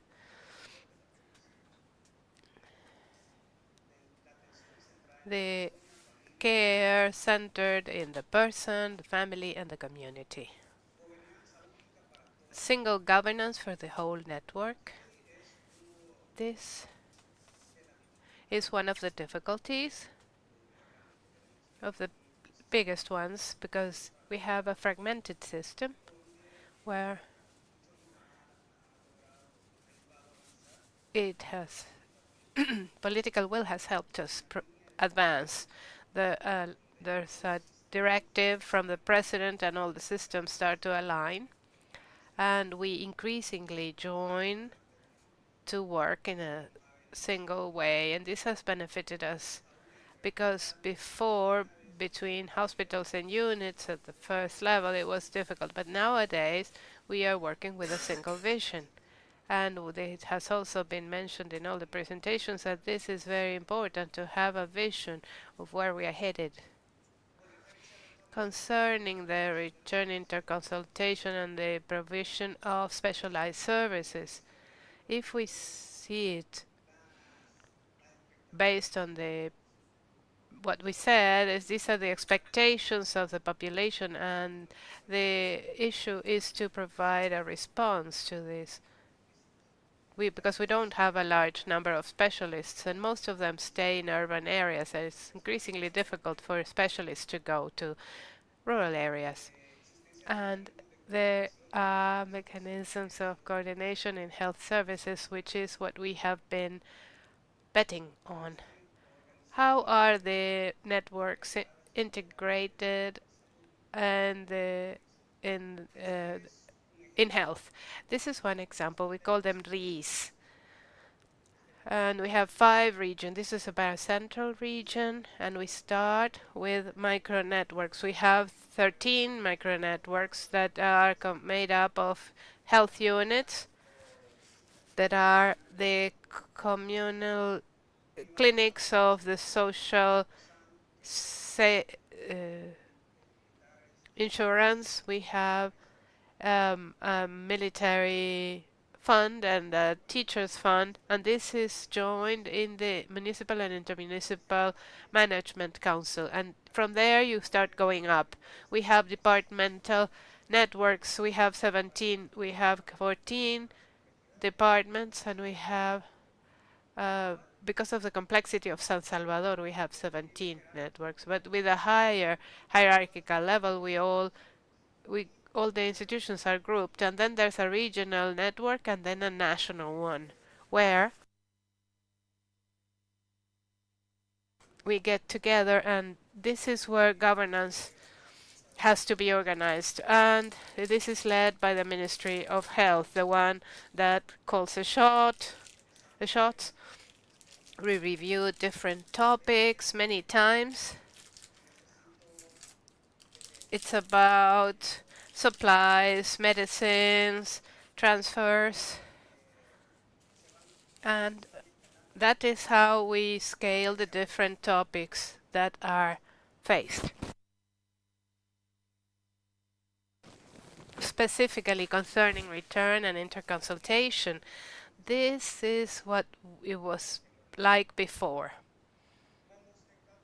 As you can see, there's a person that needs a referral through a home visit, through an appointment at the health establishment, and then there was healthcare establishment, and then there was a written referral, and it was sent to the patient if it was an external consultation to the hospital. Accordingly, a second or third level hospital or an emergency. That was, in the case of an emergency, it was sent to the emergency area. And what were the difficulties? That, which some of them still exist. The difficulty of knowing the referral criteria and the requirements of the appointment. I don't know if it happens in your country, but after the pandemic, everybody forgot what they did before. Everybody. We have had to do a process of going back and refresh knowledge of doctors, nurses, training processes.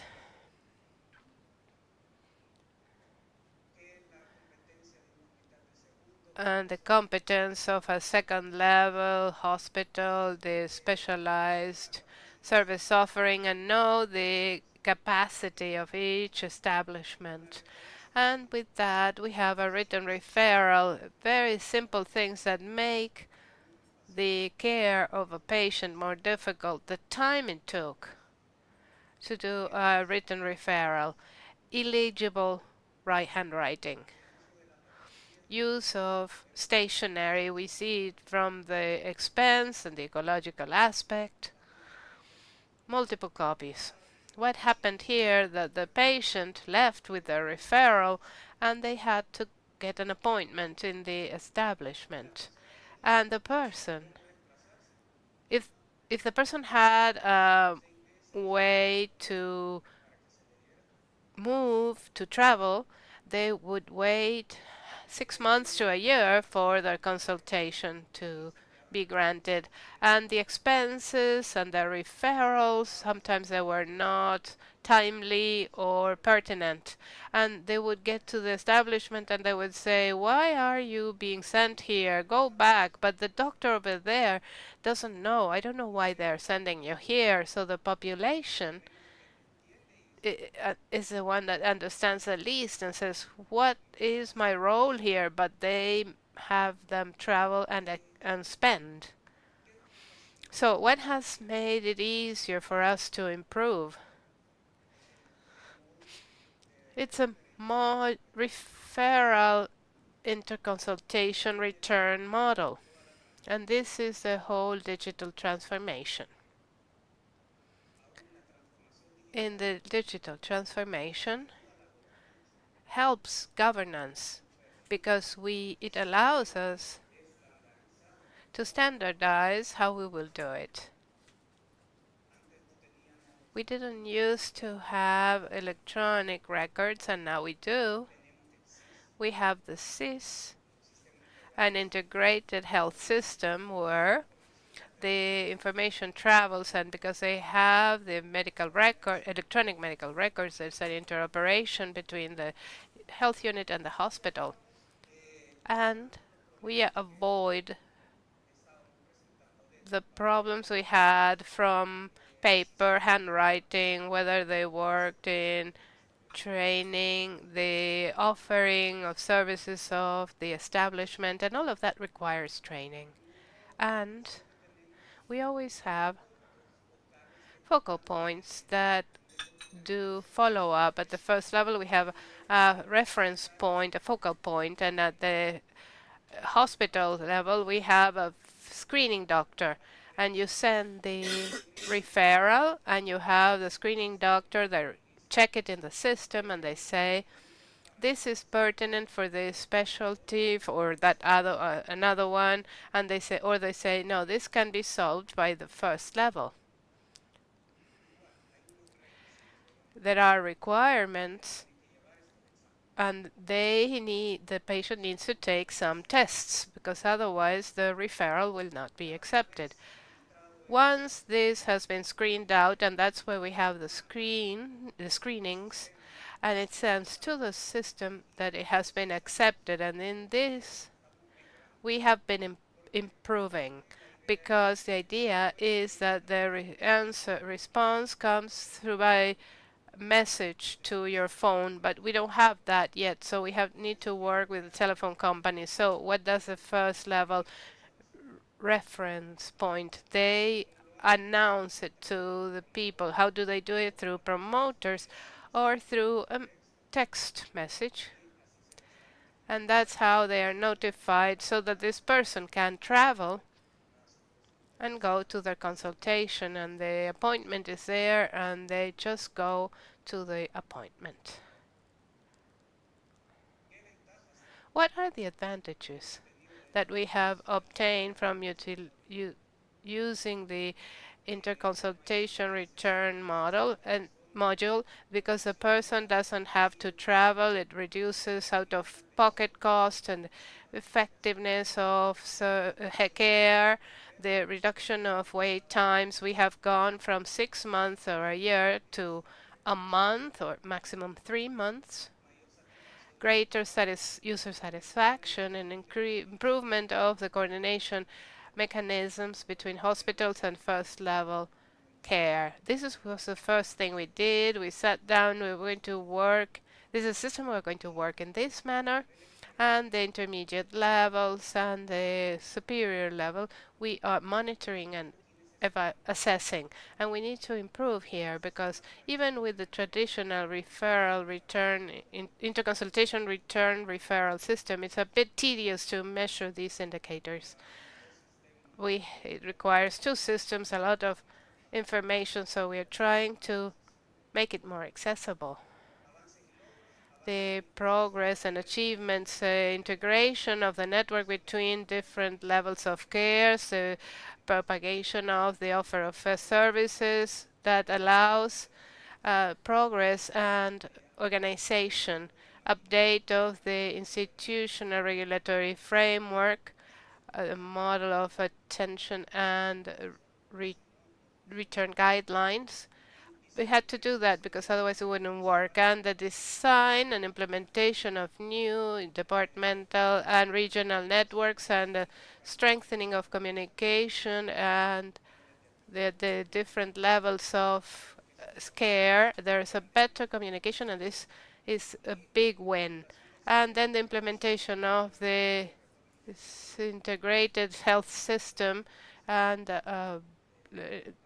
in most of the healthcare establishments, thanks to the intervention of the president, we have achieved a lot, and we have gotten a connection between 96 to 98% of the healthcare establishments have internet, which in previous governments we had been trying, but there was no fast progress. When we achieved this in 6 months, we were able to cover all the establishments because it was an order and it was fulfilled, and it wasn't just health, but it was the telephone companies, and there was follow-up by the president's office. Current challenges: some professionals still resist to not writing reports. It's incredible that people like to write, and they half write because you cannot understand what they've written, and they still send. We have chats where the patient arrives and they say at the hospital, and they have the hospital says this is a person with a written referral that is not in the system. So in the country we are well communicated, but we are struggling with this monitoring and permanent monitoring and supervision. System server has to be renewed. This is one of the big difficulties that we need to renew and improve, because everything is implemented, but sometimes the referral doesn't go, because it doesn't travel because the system crashes and it stays going around, and then the doctor forgets and the referral will not reach its destination. And it's important to go deeper in the analysis of the results. This is a graph that we have. The preference of reference, return, and interconsultation is not just a top-down process. It goes top-down and in circles, so it's very dynamic. It's something living. So this is our experience in our country.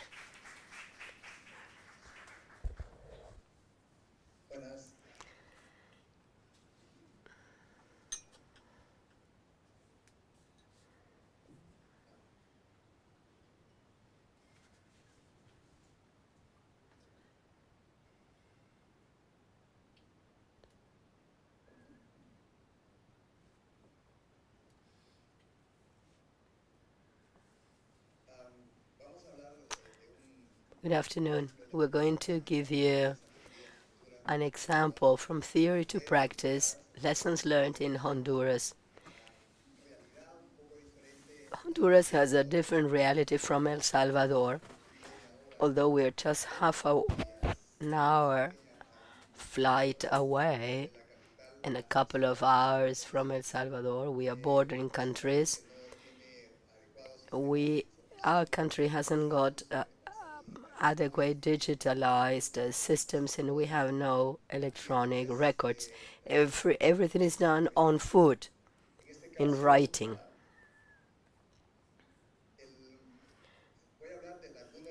I'm going to talk about some of the steps that we have used, Los países se pudieran utilizar and it can be used as an example for other countries for comprehensive or integrated networks.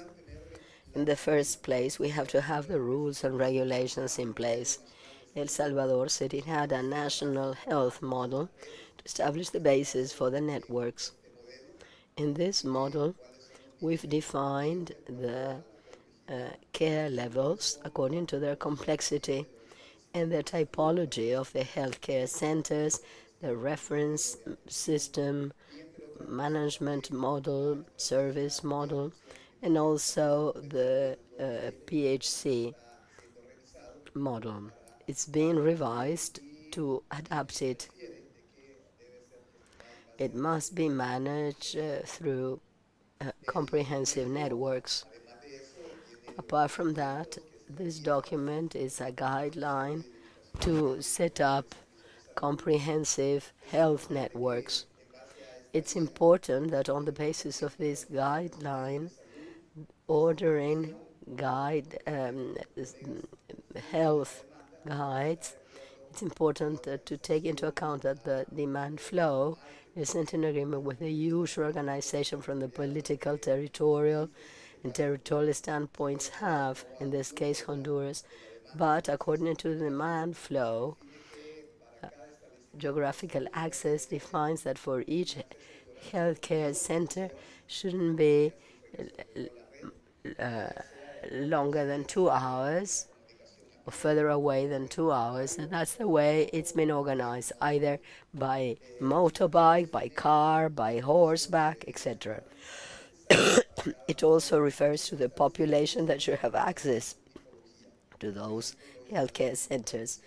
For instance, PHC, which are of the lowest level, shouldn't be a population of fewer than 5,000 people, and thus they define the number per healthcare center and also according to health needs. Networks were established thanks to a broad local discussion and participation. The flow of people, healthcare centers were achieved through local discussions with medical staff, mayors, local authorities. And here we have the flow of how they were built. In the first place, we've identified the geographical corridors or large territorial spaces. In the second place, to identify the road corridors, to identify where the roads would go. 3, to establish medical centers according to typology and level of complexity. 4, to define the accessibility of villages. As I said, depending on the number of minutes or hours that each one of them must do to access that care, and also the number of people. To define the limits, to allocate healthcare centers to each network, to define the responsibility scope of the network, and to see the limits or the borders of the network. These were the terms to establish the network. Sí le quiero ir un poco para atrás, que se establecieron aquí en este caso. On that basis, I would like to show you that we've been able to set up 70 networks on the basis of this methodology and the process that I was referring to. This is the example of a network. I'm not going to go deeper into that, but it establishes the various centers according to complexity per population, per access, per flow of communication, roads, and they are not necessarily directed with the political ordering of the territory.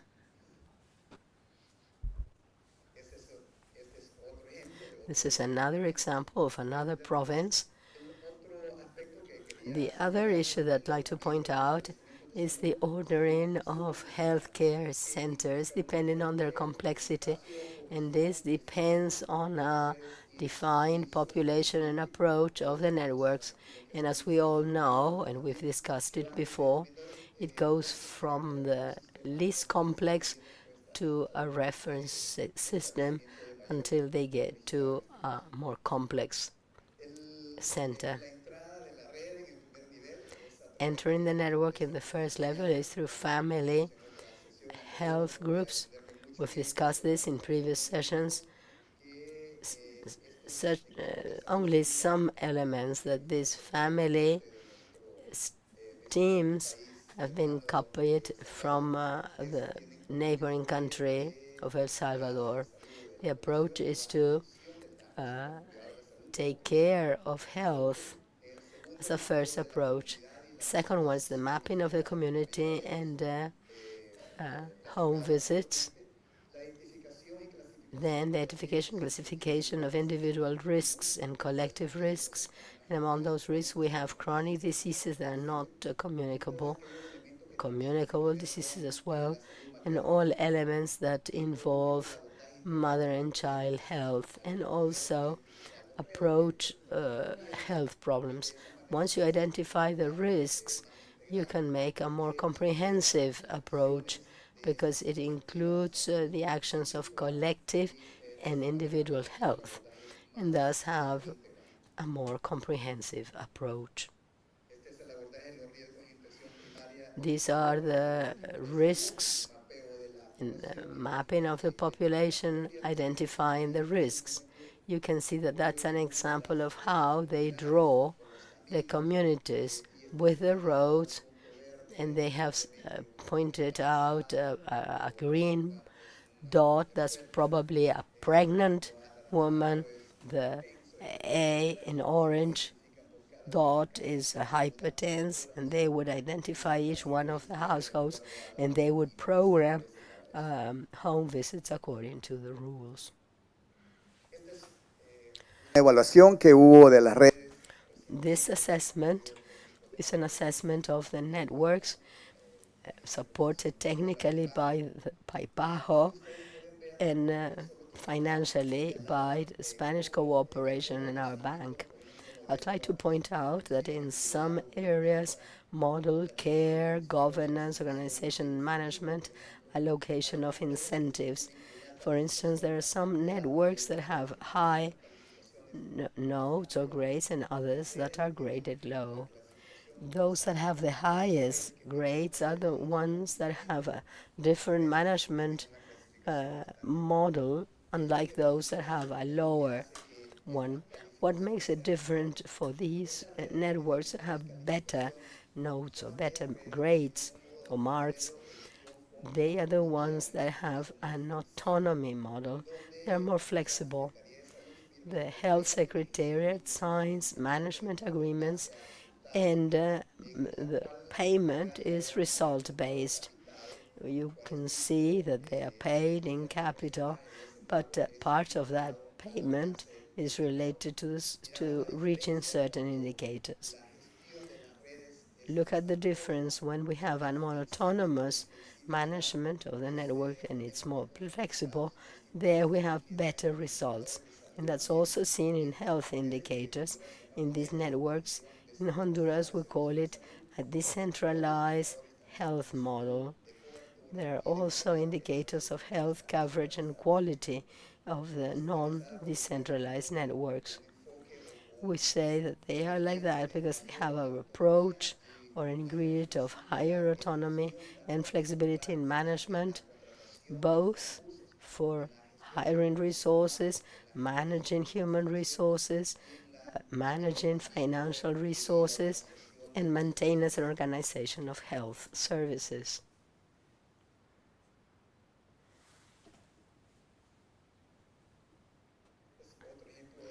This is another example of the same.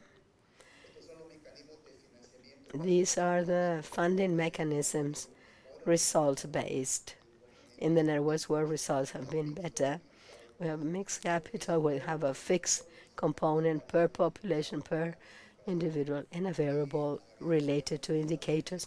We've had very good results. These are quality indicators, coverage, access indicators, and also more accessibility and autonomy.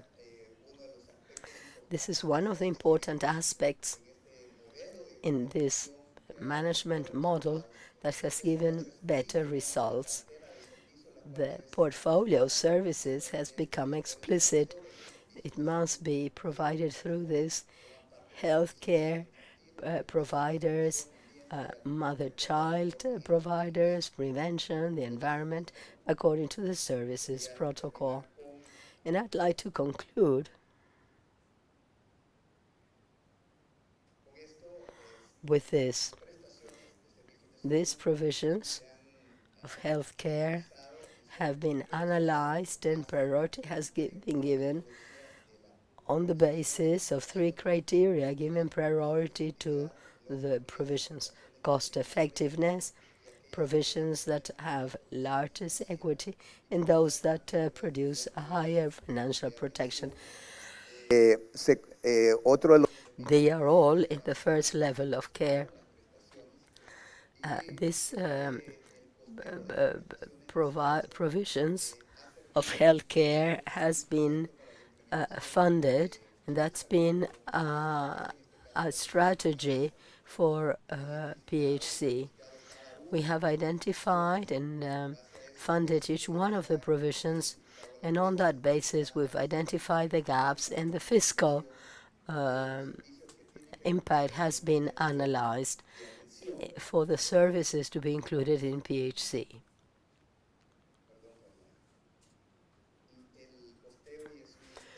The cost is a tool that it's available for all countries by the bank. It implies a medical test and what services are necessary for the provision of those services, the cost of the services, and epidemiological tests examining the frequency and the cost of each one of the provisions. Now, I would like to conclude by saying that this cost has allowed us to know what the present cost of healthcare provisions are at present. And we've also identified costs according to the rules or protocols. And you may see, I'm going to point out the first one, just one, the test to identify hypertension in risk groups. There is a gap. There's a funding gap there because we are not offering the entire provision to detect hypertension in risk groups, and that is reflected in the financial gap. On that basis, we've implemented a program with the Health Secretariat in a gradual and progressive manner to start covering those gaps according to fiscal impact analysis with consideration of scenarios of inflation and growth of the GDP. In order to overcome the clear deficiencies of coverage and comply with the goals related to health agreed in 2015, countries had to increase the expenditure in PHE in less than 1%. Here we have tried through these costs that we have established, we can get there, but according to the fiscal impact, we can't make the coverage once and for all. We have to do it gradually in order to ensure and guarantee a package of services, the primary health care. And lastly, the other lessons that we have learned. In the first level of care is a human resource.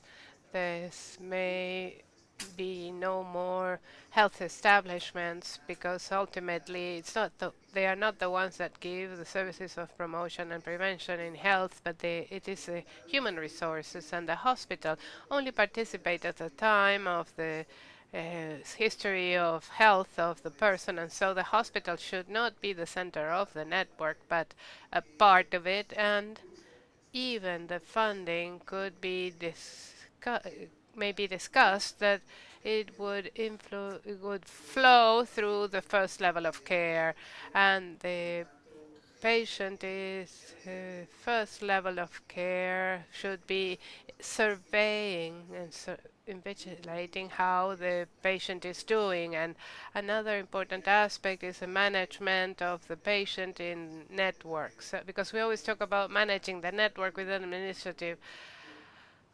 approach, and we should change this management approach to a management approach that is patient-based. And in this case, it happens quite often that when a referral is made, we forget the patient, the establishment and the doctor forget them, and we don't know if they did get to a consultation, as my Salvadoran colleague was saying. So we think it's important to implement the concept and the system with all the elements for the management of the patient. Two last points: the technology and devices have to adapt to human resources to improve access and the service coverage. And the most successful networks that we have seen here are those that have expressed that they are managed with autonomy. Thank you very much. Thank you. Mario, we've been told that the minister is here and the director is here, so we will have to stop at 5:22. So I would ask you to please be brief.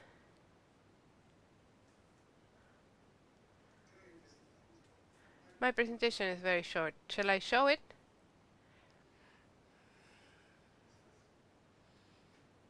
It's not there.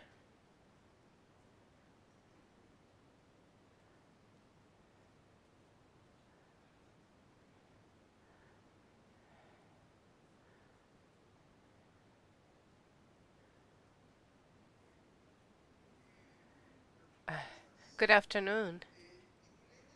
The title of my presentation is Weaving Networks, because the networks end up being an entelechy. This is an experience in Argentina that started in 2009 that was funded by the IDB to consolidate their network, and I thought that weaving was better than integrating, because many times we're starting from scratch. And why is it necessary? I don't wish to repeat what my colleagues have said before me, but I think that there are some elements that we should bear in mind that arise from lessons learned in Argentina. First is that there is a perception by users that there is a greater quality in the hospital and not in the first level of care. And this perception is also replicated in what we have done with doctors in the hospitals as the first level of care. So it is from providers and users this vision that it's better to have receive attention at the hospital, and also of the health teams. And so it's very difficult. This is a barrier to establish importance of the first level of care. And the second point is that the health service portfolio is vaguely defined, and even worse, as a country as Argentina that is a federation, it's very heterogeneous, and so it's difficult to organize a network with this heterogeneity. And the governance, the initial problem of the network is governance, and after all these years it continues to be so.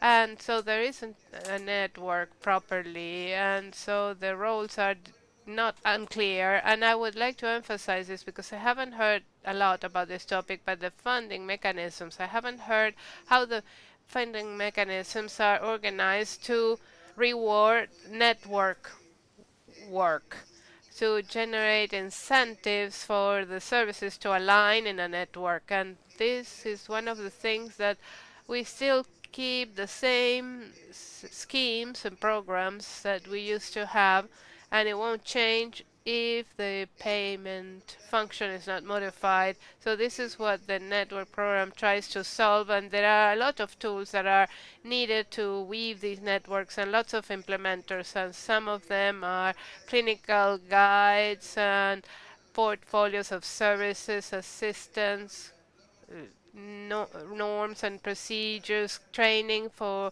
networking, training of the doctors, and investment plans such as the one mentioned by Ignacio.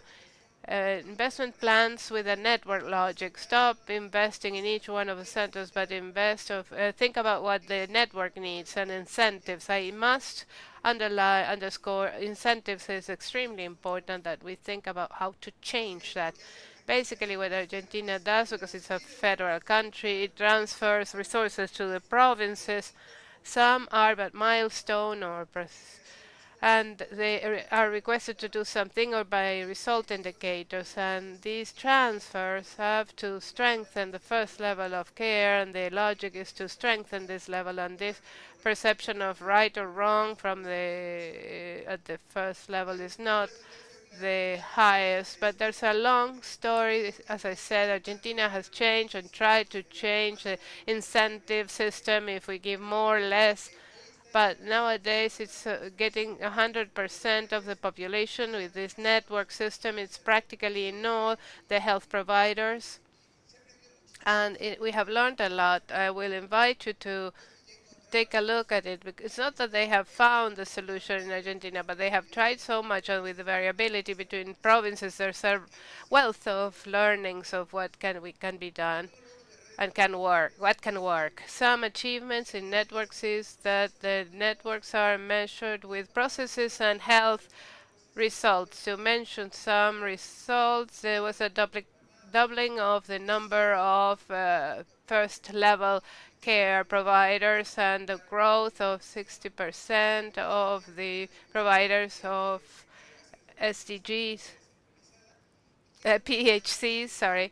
And I want to underscore that I chose one of the results indicators that we have, that the probability that one person receives screening for hypertension has increased 53%. We haven't achieved this. This evaluation is extremely complex. We saw it in one of the presentations yesterday.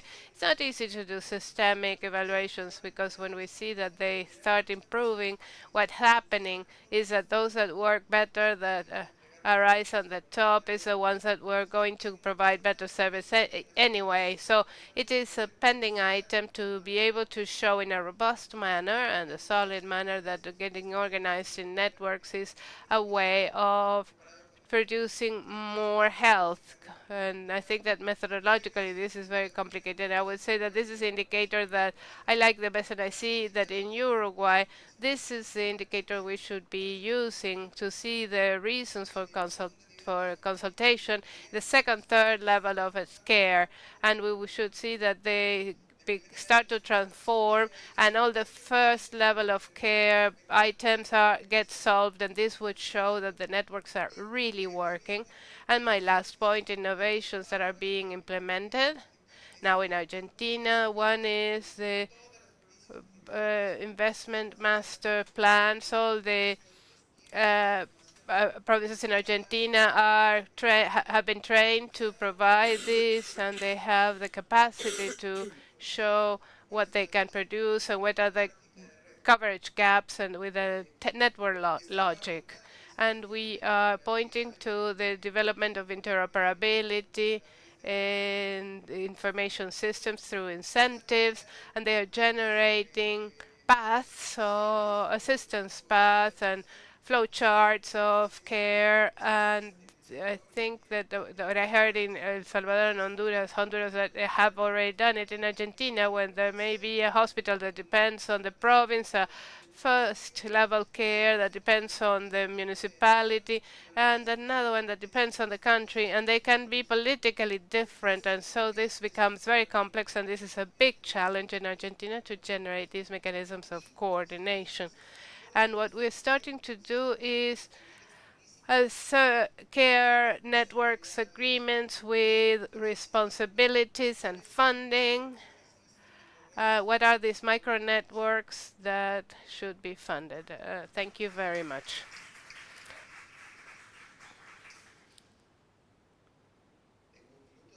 Do I have 1 minute or 5?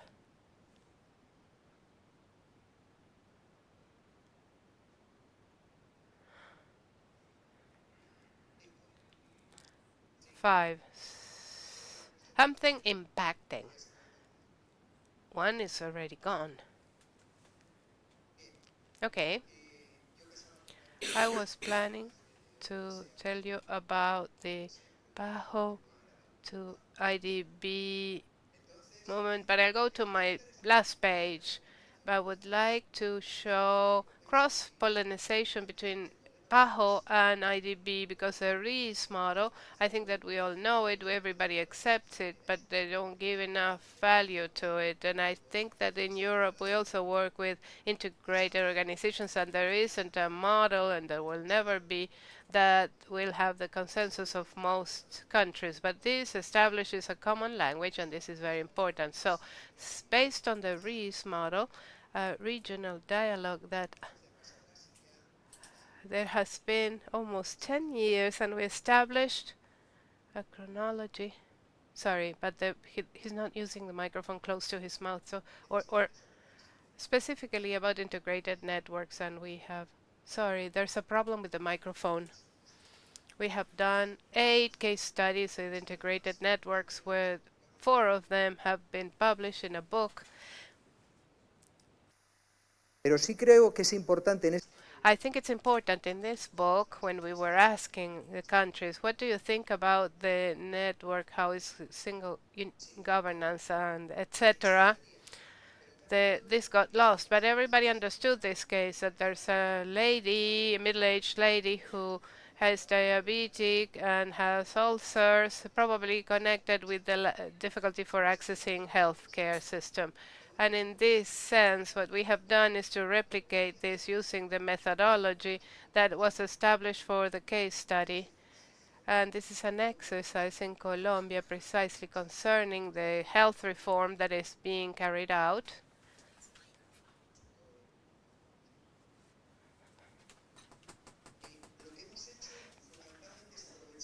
What we have done is to take advantage of these dimensions of the case studies to work on 2 aspects that, according to Ombudsman, there is a theoretician of the change processes on healthcare that are more effective at the time of achieving change. One is identify barriers, another one is to identify action proposals concerning those barriers, and we did that last week.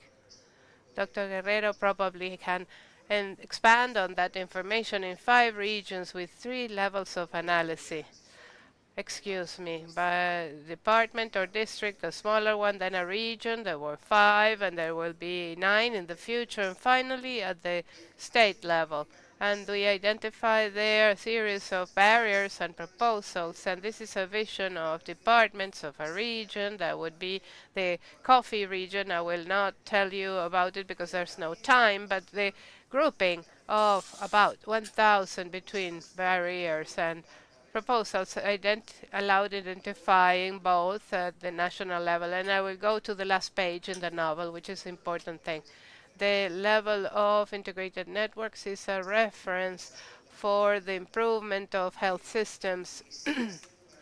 And it should be a reference when we talk about orienting the path, because in the book that we published, it's shown that it has stopped being optimist. In many of the countries, there are a lot of challenges concerning networks. And second, precisely this experience of initiatives of PAHO that developed by IDB and that go back to PAHO show the alliance that has been created in these days. I think that the countries understand that PAHO, REES, IDB, World Bank are working on the same from different points of view. Third, the possibilities of mutual understanding and change when you work in the countries are inversely proportional to the distance to the territory. The closest you are to the specific case, to the case that was presented by the IDB yesterday, what the specific person is, what's happening to a specific person, you understand it better in Spain, Honduras, or Portugal. But when you go to strategic, analytical levels, this is when we get lost. The fourth thing is experience and evidence show that the cause of failure of many change processes is that they are not well focused or they are not well planned. because and finally I will say that of the work in Colombia we has shown that the barriers and opportunities of improvement are connectivity, not only technological but also the distance in the most remote areas, the adequacy of the risk model to each of the territories, and there are territories that are completely different from others in the same countries. And finally, as it was said yesterday in the roundtable about digital transformation, that the health will end up being digital, but I'm sure that I won't see it, and probably not even my daughter's. And in this sense, I think that we have to continue talking about the incidence of the human factor for one reason, not only because there are gaps, enormous gaps concerning human resources in the whole region, but especially because I have not heard this in this meeting because of the burnout of the health professional after COVID-19. In England, over half of GPs are thinking of abandoning their work in the next 5 years. In Spain, it's the same. If we don't approach this, we are not going to go ahead. Thank you.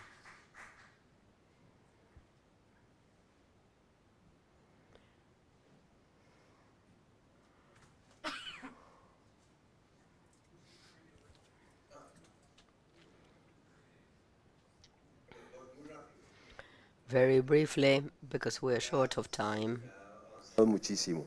Primero decirles que Sergio has done practically all my work. In the case of Colombia, this is a very good lesson learned to receive from countries that have been able to advance in healthcare networks, and the work experiences that you are sharing with us is like 2 or 3 steps ahead to help us in the challenge we have in Colombia. Sergio said that last week we held a workshop on healthcare networks, and the challenge is enormous. But the new health secretariats must recover the governance on the question of networks. Colombia is undergoing a reform that is very drastic, and that in some way it transforms what we've got at present. We come from a health system which is called a structured pluralism linked to the market, where we had a force of insurers that were administrators rather, and that they grew a lot. 150 organizations started receiving the unit per capita, and also a market of public-private health carers was opened. So it's a structuralized or structured mechanism that has worked in the past 30 years. It's important to take all this into account when we think about the change that is occurring at national level with this reform process. What are the changes? One, there's not going to be a financial intermediation because there is going to be a mechanism whereby the administrator will deal directly with healthcare providers. In the second place, un cambio en el sentido de que there's a change in the sense that means of payment will eliminate payment through invoices, which is excessive in the Colombian healthcare. We have thousands of invoices, thousands of breaking that down. It is stronger to think of ways of non-payment and difficulties that affect users than a new way of organization of the financial management, which in some way we are envisaging in the experience that exists. So we are changing the mechanism of agreements and management with providers in the light of getting organized in this healthcare network. In the third place, we can see that citizens will have access to healthcare closer to them. In Colombia, it was decided that healthcare providers were supposed to be in big cities, so it's very strong in large cities. So primary health care was practically abandoned, and territories away from large cities are abandoned. The challenge is how you can get back to those vulnerable and forgotten places. So there's an important change there. The reform is stating that you will continue managing the financial part and we will pay providers. It says that we have to stimulate the public system which is very weak in the most vulnerable territories, and monies are required for technology, human resources, etc., for those territories, and that's a focus that this government is making. And also PHC must grow. Therefore, the reform is also taking up part of the resources per capita to give stability to the growth of PHC, which was cornered from the expenses of secondary and tertiary levels. So that change is occurring right now. Yesterday, the Chamber of Representatives at Parliament approved and adopted those changes. We hope this will be developed next year. But the government has already made interesting decisions. The Vice Minister of Health yesterday showed us the new map, and he showed 9 regions and 90 networks for health care systems. When I looked at the map of Honduras, it was 70. Well, it's the same methodology. Go to big regions, go to micro regions, and see how you can manage with what you've got at hand, or you have to put new things. So that's the first decision to be made in order to move forward. In the second place, it's clear that we have to change the management model rules and paying one part per capita and the other one according to the results. That's a radical, really radical change in what we've got at present. It involves cultural agreements because it's a cultural change with suppliers, with providers, so that they know it's possible to move forward. And it also implies, in the case of Colombia, because of the difficulties and the polarization of the change, that the population can understand the change that's occurring and that they feel part of the change insofar as they can realize that they benefit from this network of micro-regions. Now they can connect to the rest to solve a problem which is far more complex, and they must have a communication with the Ministry of Health, Secretariat of Health, so the population can understand how that flow is going to come about, and it will most certainly give them better possibilities, because they will give them the possibility to choose in their territory what micro network is available. And it's also good for human talent, because in the past few years, the human talent had been given to third parties, and so it became poorer, professionals, experts, managers.